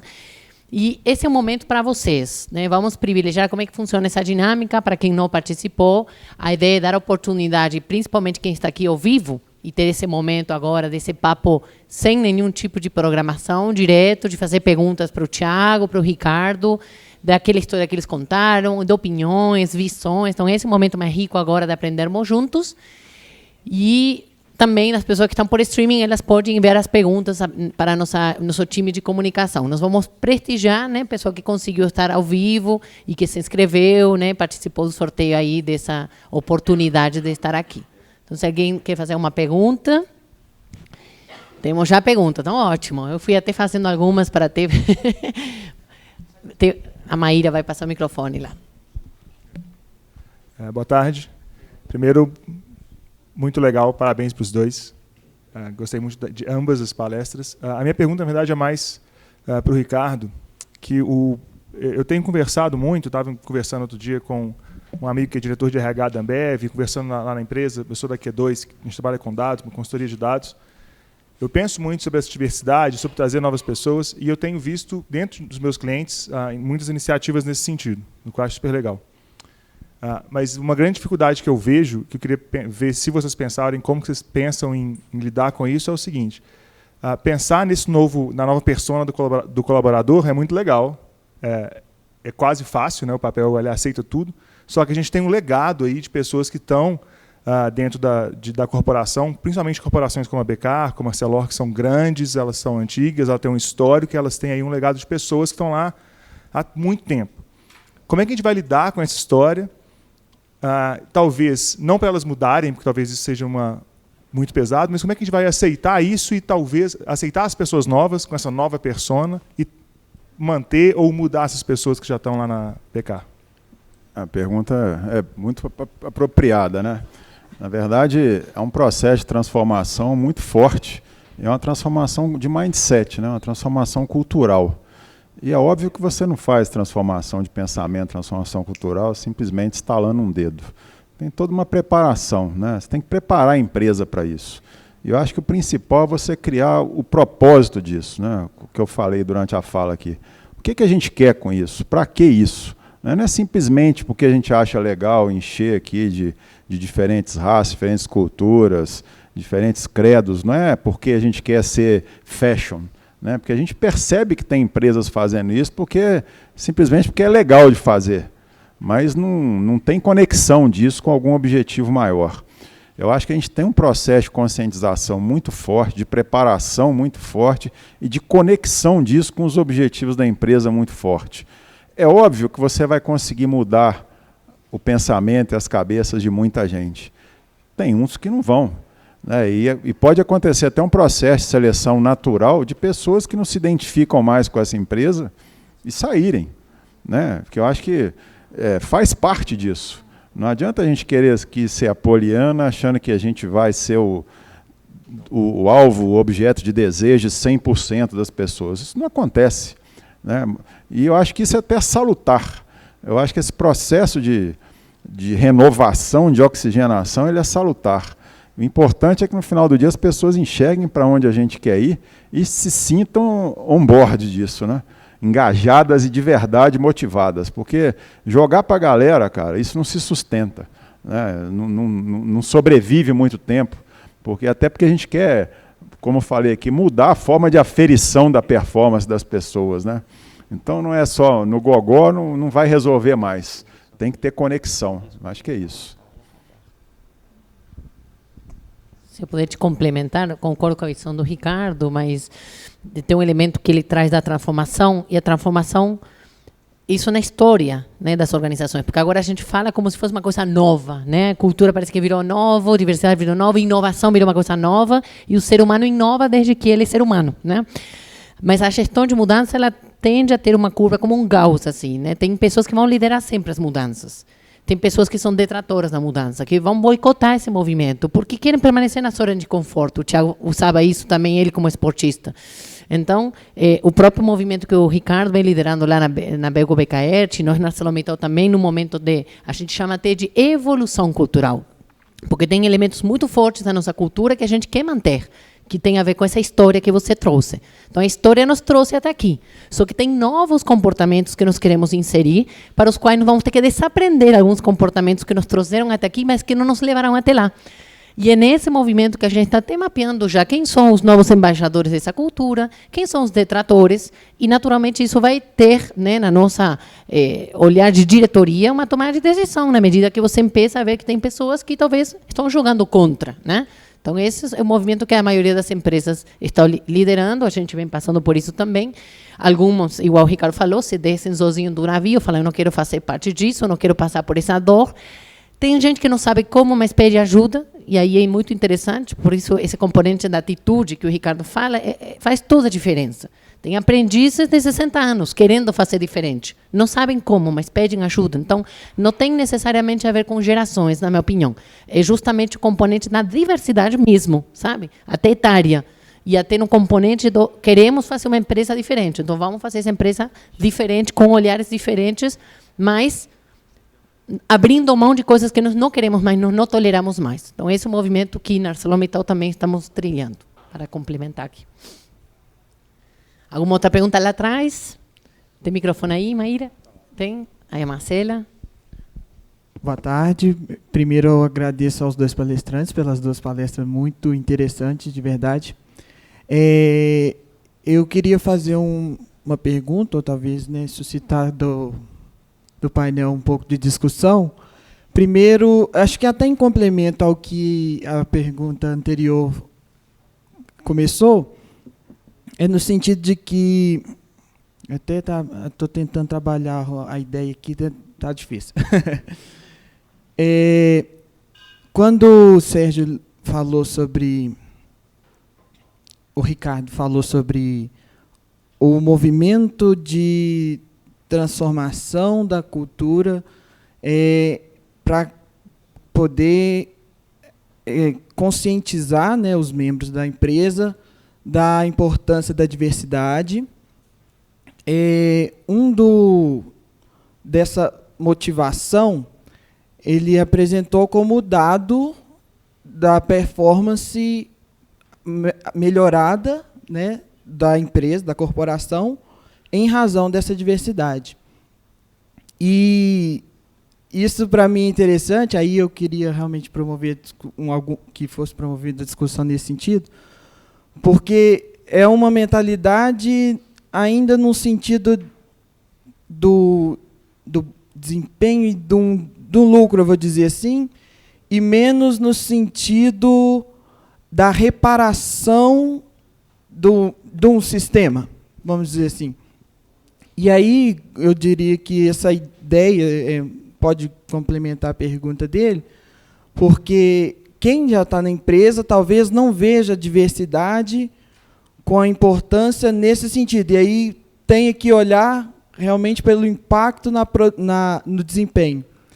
E aí, em questão, eu colocaria alguma coisa do tipo: as lideranças são capacitadas até, é promovido para as lideranças alguma forma de mudar o pensamento mesmo, que seja dinâmicas, que seja, não sei, encontros com o pessoal de RH, para que eles não só vejam pelo desempenho que a diversidade causa, ou a importância da diversidade em si, ou se a diversidade ela pode ser reparadora de todo um sistema, né? E se eu puder só deixar outra pergunta, como vocês têm trabalhado na abertura na empresa para cooperatividade, né? Até mesmo para o meu trabalho de inovação aberta e coisas do tipo, qual é o espaço que a empresa e as lideranças da empresa deixam para essa inovação aberta? Obrigado. Bom, acho que a sua pergunta é o seguinte, eu explorei aqui mais o aspecto da diversidade pelo ângulo da inovação. Mas é óbvio que tem algumas coisas que são básicas, né? Eu acho que é no mínimo moral a gente trabalhar isso num país como o Brasil, que eu falei que é um país tão diverso e ao mesmo tempo tão injusto, né? Eu acho que faz parte da responsabilidade das empresas também olhar para isso sob o aspecto moral. Até porque, infelizmente, a gente tem governos subsequentemente trabalhando só para piorar o nível de desigualdade que existe no país sob todas as formas e ângulos, né? Então, o Brasil hoje talvez é um dos piores países em termos de concentração de renda, é um dos piores índices de desenvolvimento humano. Então, acho que cabe às empresas assumir uma parte da responsabilidade que elas têm de fomentar a melhoria do índice de desenvolvimento humano, de melhorar a qualificação da mão de obra para o mercado de trabalho de uma forma geral. Eu acho que a desigualdade se enquadra muito bem nisso, né? É um aspecto moral das empresas trabalharem isso. E eu participo de um grupo na Fundação Dom Cabral que congrega lá 30 e poucos CEOs das maiores empresas no Brasil, e um dos 4 temas relevantes que a gente discute hoje é exatamente diversidade e inclusão. Como é que a gente pode, com a força que a gente representa, trabalhar não só dentro da nossa casa, mas no país de uma forma geral, até no incentivo de políticas públicas de fomento à inclusão. Então, eu acho que eu explorei muito o ângulo aqui linkado à inovação, mas eu acho que tem um aspecto moral muito forte também que a gente tem que trabalhar. Sobre a tua segunda pergunta, eu prefiro que a Paula responda. Como é seu nome? Lucas. A primeira pergunta, acho que o Ricardo já respondeu bem, e o que eu posso te complementar sobre esse assunto é que uma vez aprendi isso com o Bernardinho, aqui, o mentor aqui do Thiago, que ele teve conosco no Encontro Lideranças, e ele falou para nós assim, que existem 2 grandes motores, 2 grandes mobilizadores para uma transformação, para a mudança. Uma é a paixão, quando você gosta daquilo, você vê valor, o sonho, né, que move o Thiago, ou seja, como uma conquista, que você corre por aquilo porque você gosta, você vê valor, aquilo é seu. E a outra é a necessidade. Então, como a gente está diante de um desafio social muito grande, esses indicadores das pesquisas, eles só vêm a trazer e a confirmar que existe um potencial de um ganho, né, de uma conquista maior, e acho que mobiliza, às vezes, muito mais pelo aspecto positivo, às vezes, do que negativo, para um mundo tão quantitativo que o mundo corporativo, né, que tende a ser movido por resultados. Então, é uma opinião que eu tenho em relação à sua leitura, sabe? Acho que existem esses elementos para tentar dar argumentos para colocar isso na mesa, né? Porque depois até queria explorar essa pergunta para Ricardo, eu queria deixando você pensar se ele já vê esse valor, independente da pesquisa, né? Se ele já, como CEO da BBA e tendo uma trajetória, se você já está vendo esse valor da diversidade. Mas sobre a sua segunda, o que nós começamos a fazer na ArcelorMittal e também junto com o time da BBA, que a gente vai trocando muita figurinha, né, nessa caminhada. Primeira coisa que nós fizemos foi definir que nós éramos relativamente ignorantes em relação ao assunto diversidade e inclusão, no sentido daquilo que você falou, tem pessoas que sofrem a diversidade. Não é necessariamente, Paula, por ser mulher, que ela sofreu diversidade de gênero, né? Então, nós criamos um grupo, que hoje, inclusive, acho que tem aqui alguns, a Franciele estava aqui, né, que é a líder do nosso grupo da afinidade de gênero, estava aqui a Franciele? Aí, ó, a Fran está aí. O que fizemos? Chamamos as pessoas para elas se convocarem, quem que tem uma afinidade com a causa e quer participar e definir quais vão ser as ações que a ArcelorMittal vai fazer em termos de diversidade e inclusão. Tivemos mais de 800 voluntários se candidataram, e hoje os grupos, você toca um grupo de 260 pessoas, Fran? 236. Ela é a líder do grupo da afinidade de gênero. Tem uma líder, um co-líder, uma pessoa analista de RH e uma analista de comunicação. Nós treinamos todas as lideranças da empresa em viés inconsciente, que um dos grandes desafios que nós temos é que a gente não percebe quanto que o nosso cérebro ele é enviesado Todos nós aqui, né? Inclusive os mais diversos, todos temos nossos vieses. Mas a gente tem que tomar consciência desse viés, por isso que ele é inconsciente, e tentar, uma vez que eu tenho consciência, consigo gerenciar e prestar atenção e começar a ajustar aquelas coisas que estão, né, totalmente erradas. E nos posicionamos como empresa. A gente fez um posicionamento de que nós queremos, nesse momento, que todo mundo tenha o respeito como a base. O respeito a gente não negocia. Nós vamos querer caminhar até uma linha de valorização, de amor, que falou aí, de paixão, de querer que todo mundo abrace a causa da diversidade, mas hoje o que exigimos de todo mundo é o respeito. Então, esse foi o resumo da estratégia que já tem aí também um pouco menos de um ano, né, Fran? Lançou em junho, né? Junho, que fizemos o evento da abertura. Então, foi empoderar as pessoas para elas propõem as ações para a gente e nós, como liderança, como diretoria da empresa, facilitar esse caminho, oferecer os recursos, colocar esse assunto na nossa pauta e dar a importância que o assunto merece. Depois você responde o que eu te fiz, hein? Eu quero saber. Oi. Opa, tudo bom? Eu acho muito interessante dentro da história do Thiago que ela é, de certa maneira, a jornada do herói, né? O processo de superação. Assim. Então, para todos os efeitos, você é um herói aqui. É legal de falar isso. E é o herói que busca o sonho, né? Ele tá correndo atrás do próprio sonho, e por isso que ele, na verdade, alcança a competência, que é tem um objetivo aqui, eu sei onde eu quero chegar, e como eu quero chegar ali, eu consigo traçar o meu caminho e chegar lá. Poxa, interessante, massa. E isso... Eu acho estranho porque contrasta, em certa medida, com a questão da diversidade na empresa, porque a gente quer, sim, é muito interessante para a empresa que haja essa diversidade pela pluralidade de ideias e porque isso traz ótimos resultados, mas, ao mesmo tempo, quando a gente olha para tanto diferenças, eventualmente genéticas, sim, mas também, na verdade, culturais, né? Então, ou construções culturais ou pela própria genética, a gente tem uma variabilidade significativa nas preferências dos sonhos das pessoas. Então, se a gente olha, por exemplo, em países onde a busca pela igualdade de oportunidade foi maior, então, de uma maneira geral, países escandinavos, a gente percebe que existe uma separação ainda maior nas escolhas, por exemplo, entre homens e mulheres de carreiras, né? E isso, uma das coisas mais comprovadas e mais bem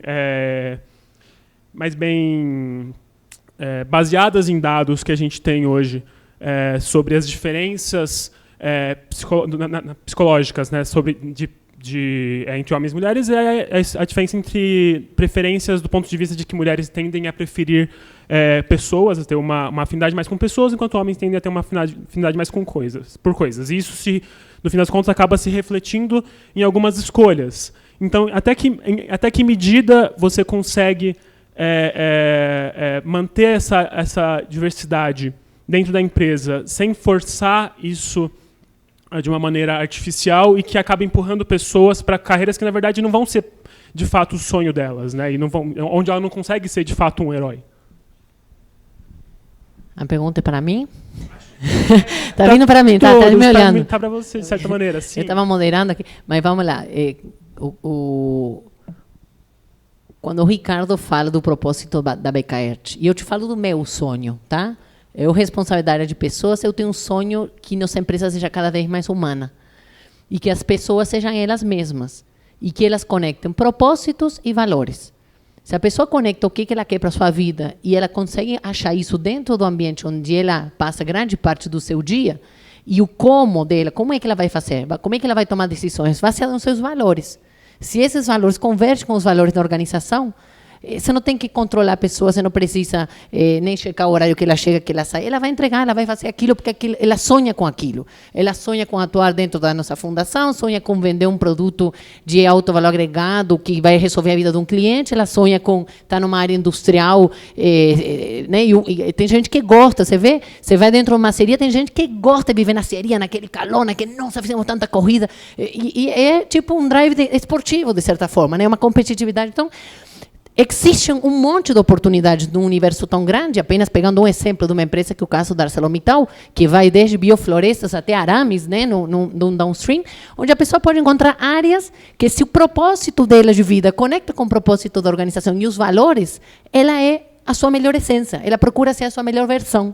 E aí ela é feliz. Então, essa que é a minha visão. Claro que a visão, para ela ser materializada, tem todo um movimento que a gente vinha falando, que é o seguinte, esse assunto tem que entrar na pauta. Tem algumas pessoas que não veem valor nisso ainda, mas já vão ver, é um processo natural. A gente costuma falar, o André que está aqui, ele é o nosso gerente de cultura, né? Ele está trabalhando dentro da nossa equipe, liderando esse movimento de evolução. Tem um monte de pessoas que começam a falar em cultura, começam a ficar empolgado, a gente gosta, discute os dilemas. Não é uma coisa que vai ser resolvida matematicamente, não é linear, não é apertar um botão e resolver a cultura. Leva tempo, a gente está aprendendo, aí estou sendo incoerente. É tudo um trabalho assim, super delicado, que tem a ver com essa complexidade da nossa natureza humana, mas que não todo mundo vê com tanta assim, paixão. Tem gente que fala, nossa, que é um ser humano complicado, é melhor apertar o botão na máquina e sair o tarugo. Então, somos diversos. E acho que a grande diversidade do mundo organizacional traz isso, desde que existe um propósito claro e uma convergência de propósitos e valores, eu acho que tem assim, um universo espaço aí de conquistar sonhos. Paulo, acho que o Thiago fez uma fala que eu acho que ele podia explorar, que eu acho que é o sonho leva a ação. Né? Você só está aqui hoje porque você teve um sonho. E esse negócio, às vezes, você falar em sonho dentro de empresa, o pessoal acha até que é babaquice, né? Pô, esse cara é um trouxa aqui, está contando papo furado. Mas isso não é verdade. Né? E mudança dentro da empresa, muitas vezes, coisas simples, como, por exemplo, você colocar editais de recrutamento interno. É uma prática para nós nova lá, mas que na ArcelorMittal já tem tempo. A gente recentemente colocou dois cargos gerenciais lá, um recrutamento interno, e apareceram pessoas interessadas que a gente não imaginava. E na hora que você olha, pô, nós não pensamos nesse cara aqui, olha só que legal. Então, esse cara está indo atrás do sonho dele. E na hora que ele se coloca disponível para uma nova oportunidade, ele tem essa chance, é o win-win do negócio, né? É a vontade, é o sonho dele junto com a nossa necessidade. Eu acho legal que você meio que, na prática, percebeu uma coisa que a gente tem percebido dentro da psicologia, que é a construção da sua ação, né? O seu modelo de mundo, de como você faz para alcançar o seu objetivo, é o que traz a felicidade, de certa maneira, né? Então você vai, através dos pequenos hábitos, né, as microações que vão construindo, os 5 segundos a mais que no fim das contas te fazem alcançar esse objetivo, e para isso você precisa ter lá o sonho ali na frente, né? E a questão da viabilização disso dentro da empresa, porque os dois ganham, como o Ricardo disse, né? Então, legal. Muito obrigado pela resposta. Mais alguém por aqui, lá? Fazer uma pergunta aqui pro Thiago. Eu estava escutando um podcast aí de uma startup bem bacana. Ele faz uma analogia de Alimente os Tigres, né? Que é ali, você está aquele filme Aventuras de Pi. O cara ficava pescando lá o tempo inteiro, entregando o peixe pro tigre para ele não ser engolido, né? E ele faz, essa analogia é boa para vários desafios. Inclusive ele faz com a transformação cultural nas empresas essa analogia. E eu queria saber, assim, nesse barco aí do seu sonho aí, você citou alguns exemplos, né, que você teve que ficar alimentando o tigre ali, que de repente é uma cobrança de um currículo, de fazer uma faculdade. Você citou vários exemplos aí. Como que você fez para esse tigre aí não te engolir, você seguir focado no sonho? E só contando um paralelo aqui, um amigo meu que fez intercâmbio comigo, ele descreveu num e-mail na época, não tinha WhatsApp, né, só aquele e-mail grandão com a história dele fazendo também um Ironman na Flórida. E ele citou que o maior peso, ele falava assim, é treino, é acordar às 5 horas da manhã, é a dor, tal. Qual foi a maior dificuldade, sabe qual foi? Todo mundo perguntando, poxa, você só treina? Era o tigre dele ali, né, dentro do barco, que ele tinha aqui o tempo inteiro. Dormindo no carro na hora do almoço, no trabalho, ele não, era todo mundo me perguntar, você só treina? Eu acho que esse caso... Você já chegou, assim, só complementando a pergunta, se você também já esteve muito próximo de desistir, qual foi esse momento? Bom, eu acho que desistir passou na minha cabeça várias vezes, muitas vezes, assim, porque eu tive muito mais momentos difíceis, muito mais momentos ruins do que momentos que eu podia celebrar, assim. Eu acho que hoje em dia eu estou mais celebrando e agradecendo, porque realmente todo dia que eu acordo eu falo assim, não é possível, isso aqui foi muito mais que eu sonhei. Porque eu só queria viver do esporte, entendeu? Hoje em dia eu vejo, sei lá, estava voltando agora da Nova Zelândia, de primeira classe, não sei o quê, mas que o patrocinador pagou, entendeu? Aí chegou a aeromoça lá para perguntar para mim, você joga bola? Eu falei, não, eu sou triatleta, faço Ironman, não sei o quê. Então, assim, eu vejo que cada coisa dessa que vai acontecendo, assim, eu paro e agradeço e falo, caramba, velho, como assim? Olha que isso tudo virou, entendeu? E eu acho que o momento que eu quase parei foi quando eu fui competir no Japão, e era uma prova bem complicada, assim, era uma prova dura de calor, então era uma prova boa para eu ganhar, eu me saio bem no calor, e tinha muitas curvas no percurso, e eu lembro que eu estava liderando a prova junto com o cara da Nova Zelândia, e eu me perdi um pouco dele, ele abriu um pouco de mim, e aí tinha muitas curvas, ele saiu do meu radar, assim, e aí começou a aparecer uns cones aqui do lado direito, e eu fiquei sem saber se eu tinha que passar para o lado do cone ou se eu continuava tipo, na mão inglesa, né, mão japonesa. No Japão é a mesma coisa, né, tipo, é o contrário do nosso. E aí não apareceu nada, e eu, no clipe, né, no clipe é a posição na bike que eu vou, bem aerodinâmico, assim, abaixado, olhando para frente, pedalando 50 por hora. Aí apareceu uma rotatória cheia de gente, aí eu comecei a gritar, straight or right, straight or right. E aí todo mundo ficou assim, tipo, japonês, né, em Hokkaido, no interior do Japão, é lógico que eu sei que, pô, como é que eu queria, hoje eu penso, como é que eu queria que o pessoal, né, acabar a Segunda Guerra, um matando o outro, vai querer falar inglês no interior do Japão, entendeu? Então eu comecei straight or right e tal, e aí todo mundo ficou assim, super positivo, eu passei reto, né, passei reto, isso aí era no quilômetro, acho, 21, e no quilômetro 27 tinha que ter um posto de hidratação, porque eu faço tudo em cima da bike, né, gente? Toma água, come, vai no banheiro, se precisar é tudo em cima da bike, você não para para fazer nada. Você largou, você chegou o mais rápido possível. E aí, no quilômetro 27 tinha que ter um posto de hidratação, não teve. Aí eu falei, eles devem ter errado, deve estar um pouco mais para frente. No quilômetro 32, eu tinha largado no mar, no lago, um lago lindo, com uma montanha, com um vulcão lá no meio, e eu estava chegando no mar. E na hora que eu cheguei no mar, num porto, o sinal estava funcionando normal. Aí eu já comecei, cara, acho que tem alguma coisa errada aqui. Não, vamos lá. Tá tudo certo, você tá pedalando bem, você tá liderando a prova. Não sei cadê o outro cara não, mas você tá liderando, você treinou pra caramba. E aí na hora que chegou um caminhão e buzinou pra mim. Na hora que o caminhão buzinou no Japão, aí eu falei, cara, errei a prova. Aí errei a prova no Japão. Passei reto, e aí quando eu caí na real, eu falei, caramba, velho, errei no Japão, errei tudo, fudeu, né? Eu lembro que era uma prova super importante para mim, eu tinha sido convidado para um projeto de triatletas profissionais, eu era o único que não tinha salário, porque eu era meio que o atleta que todo mundo gostava, entendeu? Da diversidade. Teoricamente, eu entrei na cota de negros do time, entendeu? Com cara de brasileiro. E essa era a prova que o cara tinha escolhido para pagar para mim, essa que eu tinha que ter dado resultado. E essa foi a que eu errei. E como é que você fala? Pô, errei o caminho? Por que eu não errei aqui na Lagoa dos Ingleses, né? Em vez de ir para Itavirito, vai para Ouro Preto. Então eu volto para casa. Errei no Japão, no interior. Eu lembro que eu voltei a bike, virei, comecei a chorar dentro do capacete. Falei, não é possível, velho. Como assim? Acabou tudo. Agora não tem mais jeito. E eu acho que realmente foi um momento assim que esse, eu acho que foi um dos... Eu só não parei porque eu queria muito mesmo. Aí eu queria me dar uma chance depois, mesmo assim. Eu lembro que chegou uma moto. You cannot come here. Eu falei, agora que você aparece, né? Nem sei como é que eu falei isso também.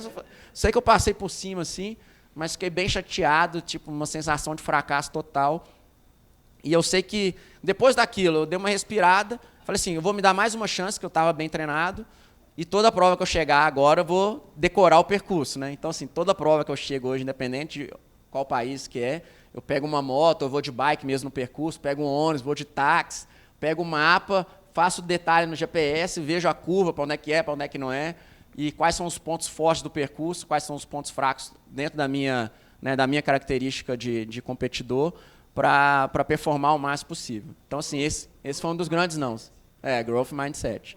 Esse foi um, e eu acho que o primeiro não que eu tomei mesmo, eu acho que foi o principal, e foi o melhor superado, foi quando eu comprei minha primeira bicicleta, eu acho que foi mais ou menos R$254 que eu comprei, demorei um tempo para comprar assim, e lógico, eu tive que comprar, que meus pais, né, triatlon, só hoje em dia que eles sabem o que é triatlon, né? Mas na época eles achavam que era teatro, sei lá o que era, né? E eu lembro que eu caí, já na segunda semana que eu estava treinando, caí feio. Eu era estagiário de uma academia na época, então você trabalhava de regata, eu machuquei os braços todos, aqui as costas tudo sangrando. Cheguei em casa, minha mãe começou a chorar assim, e meu pai olhou para mim e falou assim, o que você está fazendo essa merda de bicicleta? Nem era bicicleta, né, triatlon, né, mas o que você está fazendo essa merda de bicicleta?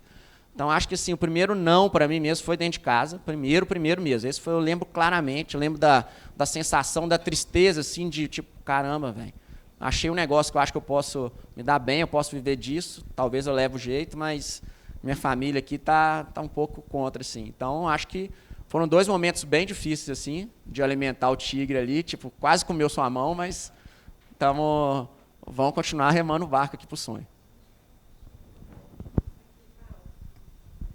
Ei, gente, tudo bem? Então, minha pergunta é mais para a Paula. Eu, pegando um gancho das últimas 2 perguntas que teve anteriores, eu queria saber, assim, porque o ideal da empresa, ela prioriza o respeito, a diversidade, e isso é muito positivo, né? Então, assim, tudo que foi mostrado é muito legal. Aí, como é uma empresa muito grande, e aí você tem muitos funcionários em várias camadas, como agregar, como as pessoas enxergarem o valor de uma forma técnica, assim, como a empresa faz, nos mínimos, assim, de uma forma mais específica, assim, para que todos os funcionários enxerguem o valor da empresa, para não ter essa divergência no meio do caminho, porque senão acaba ficando um pouco superficial. Perfeito. E a resposta é simples. Não é simples de fazer, mas é única, é cultura. A única forma de você garantir que 200 mil funcionários ao redor do mundo eles vão se comportar da forma que a empresa entende que é que o Ricardo falou. Tem gente que não vai gostar da cultura da saúde mental, mas que fale assim: aqui nós somos desse jeito. Isso aqui é valor para nós. Isso é cultura organizacional. A cultura nada mais é do que o padrão de comportamentos que são tolerados, encorajados ou não tolerados ao longo do tempo pelos sistemas e pelas pessoas. É esse conceito que nós trabalhamos de cultura, né? Que nós interiorizamos dentro da saúde mental. Então, a gente entende que é uma jornada, e dentro dessa jornada de evolução cultural, nós estamos já começando a deixar claro para a organização quais são esses novos comportamentos que eu estava comentando antes, e coisas que até agora se toleraram, a partir de agora não se toleram mais. E esse é o movimento de evolução onde algumas pessoas vão se sentir mais à vontade e outras não. Então, vou te dar um exemplo. Um dos comportamentos que nós escolhemos é colaboração. Como uma empresa muito grande que ela tem muitos silos, né? As áreas às vezes trabalham muito focada na área dela, mas às vezes não gera valor entre as áreas com tanta fluidez. Então, desde o momento que nos colocamos esse problema na mesa, tem gente que fala assim: nossa, mas colaboração dá trabalho, né? Agora eu tenho que falar com aquele outro, tenho que falar. Antes eu fazia sozinho. Sim, dá mais trabalho, mas isso é valor para nós. Nós enxergamos que dessa forma nós tomaremos melhores decisões, né? Então, entra dentro da tônica da pergunta anterior lá do Lucas, que é no sentido de mostrar o benefício, o ganho que esses novos comportamentos trarão para a companhia, preparando ela para deixar ela melhor para o futuro. Esse que é o movimento e essa que é a linha de atuação forte, que naturalmente não acontece só com falar, tá? A cultura passa muito mais pelos símbolos, pelos comportamentos e pelas mensagens não ditas. Então, tem um grande papel nosso, inclusive como área de pessoas, como guardiões dessa nova cultura, e as lideranças, que o que o Ricardo falou antes, faz todo sentido. Cultura não é de RH, cultura começa pelo CEO. Começa por ele vendo valor, ele exigindo esse novo comportamento nas lideranças e no time que ele lidera e cascateando isso em toda a organização. Boa tarde, meu nome é Patrícia Macedo, hoje eu estou aqui representando a Construtec Innovation. E, primeiramente, parabéns pelo nível do evento, assim, eu não imaginava uma discussão tão rica. Tiago, eu quero acompanhar agora o esporte, não conhecia tanto do seu esporte, mas com a tua energia e mentalidade, não tenho dúvida que você vai ser campeão, então estou aí vibrando por você. Obrigado. E as minhas dúvidas vão ao Ricardo. Primeiramente, uma curiosidade mesmo, também, meditação mudou minha vida há alguns anos. Recentemente, a gente começou uma prática de meditação no coworking onde a gente trabalha e foi bem difícil colocar liderança, assim, vendo valor, porque a gente sabe que meditação tem um impacto absurdo na produtividade do colaborador. Então, a minha curiosidade é se na Belgo Becar hoje tem algum incentivo, de fato, para os colaboradores começarem a praticar a meditação, tem algum movimento interno.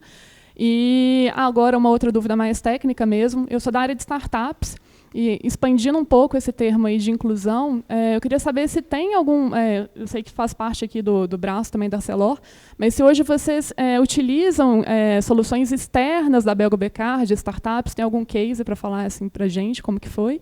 E no nível de inovação, né, de liberdade de inovação dos funcionários, se tem um intraempreendedorismo assim, mais amplo, que permite o funcionário empreender, criar uma nova empresa dentro da Belgo Becar para atendê-la assim mesmo, como a gente vê em outras empresas no exterior. Um bocado de pergunta aí. Obrigada. Vamos lá, se eu esquecer alguma, você me lembra. Não, meditação a gente não tem, isso é uma experiência muito pessoal minha, E eu tenho, às vezes, um pouco de receio de repente, tentar incentivar isso de uma forma estruturada, porque a gente vê muito aqueles programas de ginástica laboral, por exemplo. Né? Eu conheço poucos lugares onde isso ainda hoje funciona com resultado, porque é uma coisa que você fica ali brigando para o pessoal, faz que é bom, na verdade você está só tumultuando o ambiente. Então, acho que isso parte muito da decisão de cada um. Né? Eu dou o meu testemunho, posso ajudar, posso indicar, mas acho que não é o papel nosso fomentar isso. Né? A segunda pergunta sua é sobre a questão da startup. Né? A gente tem esse ambiente aqui, obviamente, o Assoleb, e a gente é um braço da ArcelorMittal. A gente claramente usa isso aqui. A gente tem utilizado startups, eu falei aqui de mudar a gestão de desempenho da empresa. A plataforma que a gente vai utilizar é uma plataforma desenvolvida por uma startup. Então, essa conexão, obviamente, é óbvio que a gente quer, porque o objetivo nosso é usar conhecimentos que a gente não tem, né? E acho que as startups são uma excelente fonte dessas coisas. Né? Qual que é a terceira? Intraempreendedorismo. Isso a gente está, nesse momento, estruturando lá uma área de inovação que a Arcelor já está mais adiantada do que a gente.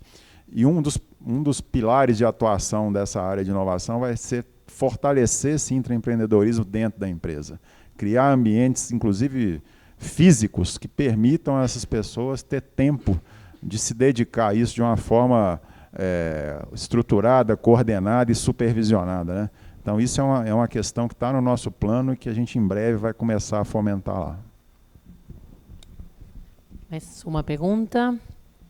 Estamos já chegando ao final do horário do encontro. Isso. Tem a última lá. Perguntas. Vamos aproveitar que levantou a mão. Última. Então, a última, hein? Última. Olá, eu sou Olivia, sou estagiária da Belgo BK. Parabéns pelo evento, realmente está muito interessante. E a minha pergunta é para a Paula. Uma coisa que eu percebi durante o evento mesmo é que, para mudança de cultura, uma coisa muito importante é o detalhe mesmo, assim, porque eu percebi que quando vocês iam responder as pessoas, vocês perguntavam qual é o seu nome?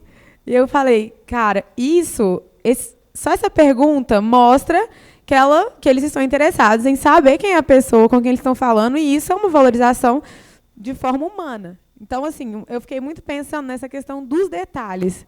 E aí eu pensei na nossa realidade da Belgo BK, e eu lembrei forte do eu cuido de você, você cuida de mim, que é o programa de segurança. E como isso traz para a gente uma mentalidade de cuidado, de família e etc. E aí a pergunta para a Paula é nesse sentido, assim, porque a moça perguntou voltado para técnica, assim, né, de uma forma mais ampla. Eu queria saber com relação aos detalhes que vocês usam para trazer essa evolução da cultura na Arcelor. Dentro da metodologia de cultura que a gente trabalha, são 3 elementos que criam e que mudam uma cultura: comportamentos, sistemas e símbolos. E quando você fala de detalhes, os detalhes entram dentro dos símbolos, principalmente. Claro que tem comportamentos, né? Mas símbolos que eu digo o seguinte: aqui, espaço, como a empresa usa o tempo, o espaço, o recurso, o dinheiro, né? Então, o fato da ArcelorMittal ter criado um espaço de 300 metros, colocado o Rodrigo, cadê aí, como tiramos da área da estratégia, botamos aqui como gestor do Assolab, com um time de pessoas, ou seja, tem um budget, tem uma alocação de tempo, de dinheiro, é uma sinalização para a organização de que inovação é importante, que a agenda de futuro é importante. Não só tocar o dia a dia, a rotina. Nós temos que parar e pensar no futuro, em co-criar soluções inovadoras. Então, esse é um símbolo. Nós começamos todas as reuniões da empresa, desde o Mr. Mittal até o João de Fábrica, falando em segurança. É o primeiro assunto que começa na pauta. Por que é primeiro? Porque o mais importante é a vida das pessoas. Então, esses são os símbolos que têm esse componente de detalhes. E isso é uma coisa que hoje, desde o momento que nós escolhemos gerenciar a cultura, a caminhada começou há pouco tempo, tá? Só em outubro, que estamos cuidando da cultura organizacional de forma estruturada, a gente está tendo consciência de quais são esses símbolos e quando é que os símbolos estão incoerentes com aquilo que a gente está querendo realmente pregar. Então, se nossa intencionalidade é sermos uma empresa desse jeito, nós estamos fazendo, tendo símbolos. Então, por exemplo, você tem uma empresa que fala assim, nós cuidamos muito das pessoas. Beleza, Paula, deixa eu ver tua agenda. Aí você abre a agenda, quanto tempo que você fica com pessoas? Não, ela aqui está analisando isso aqui, sozinha, aqui ela está fazendo não sei o que. Ela não passa tempo com pessoas. Então, não importam as pessoas, porque ela não passa tempo. Então, se você dedica tempo, ou outra crise, vamos recortar o orçamento. O que é a primeira coisa que você corta do seu orçamento? Isso mostra aquilo que não é tão importante para você, que não é valor. Né? Nós, na maior crise da indústria cirúrgica do Brasil, não paramos de fazer treinamento com as pessoas. Continuamos nossos programas, nossos projetos sociais na fundação. Então, isso mostra que é valor, independente de uma crise, independente de uma situacionalidade, né? Uma coisa situacional. Então, acho que essa forma de te resumir essa sua pergunta, já pelo tempo, é ficar atento aos símbolos. Cultura não é tempo. A Caroline Taylor, né, que é a diretora, fundadora da consultoria mundial que a gente contratou, a melhor que tem no mundo do assunto, né, que conhecem, só fazem cultura em milhares de empresas do mundo. Ela fala assim, culture does not take time, it takes attention. Então não é que vai demandar mais tempo, demanda atenção da nossa parte, de aquilo que é importante. Obrigada. Bom, pessoal, chegamos ao horário do evento. Finalmente, Ricardo, você vai ter que me responder a pergunta, né? Porque eu achei na hora que ele estava apresentando, até escrevi aqui. De tudo que é jeito aqui. Eu vi, você estava tentando. Mas, assim, na sua percepção, e claro que não é um olhar quantitativo. Eu estava até falando isso, porque eu já escutei isso várias vezes, falando, gente, diversidade já dá mais trabalho, agora tem que escutar opiniões diferentes. Eu já escutei pessoal, né, falando assim, tipo, era mais fácil, como chefe, mandar e pessoal, todo mundo concordar, né? Demorava menos tempo. Então, o debate, a riqueza, como é que você está vendo nessa caminhada da Belgo BKR a contribuição efetiva de um ambiente mais diverso, mais inovador? Eu acho que isso tem tudo a ver com a cocriação, né, Paulo? Que a gente tanto fala aqui, né? Eu acho que vocês viram ali 7 grupos ligados à cultura, em que tem pessoas de diversas áreas, diversas origens, trabalhando em como transformar a empresa.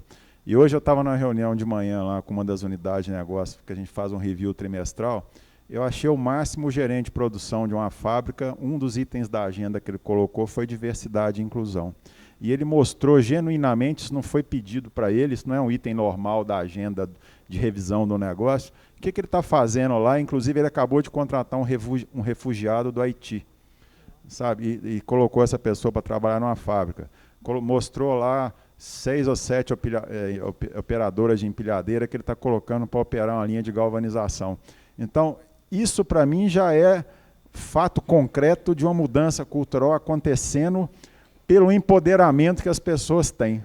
Então, eu acho que isso é bacana demais. Eu saí de lá extremamente feliz hoje, e a área super resultado, é a área mais inovadora lá, sem dúvida nenhuma, mas esse lance dele mostrar isso genuinamente como uma ação do coração dele, para mim, foi o máximo. Então, isso mostra que a cultura está introjetando e que as pessoas, efetivamente, estão empoderadas de fazer o que precisa para transformar a empresa de verdade numa empresa melhor.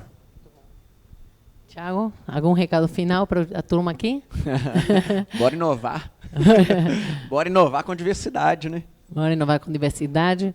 Sonho é a coisa mais séria da nossa vida. Você falou no vídeo, né? No início. Gente, e queremos agradecer a presença, a participação de todos aqui e quem está também assistindo por vídeo. Essa iniciativa também é um dos elementos que a gente acredita que tem a ver com esse compartilhar, né? Então, aqui o tempo do Thiago, o tempo do Ricardo, que poderiam estar treinando e fazendo mais negócios, e estão aqui compartilhando essas experiências super bacanas para nos inspirar, para multiplicar e para criar realmente essa empresa melhor, esses ambientes melhores, esses ecossistemas que vão, né, conviver cada vez mais com elementos de diversidade, com mais geração de valor, com sonhos atingidos e a Solavidez campeão, não é isso? É isso aí. Então, a Solavidez Talks, se agendem, que já foi aqui combinado pelo Thiago, torcendo aí para o Thiago campeão do Ironman. Vamos agradecer o Thiago e o Ricardo, por favor.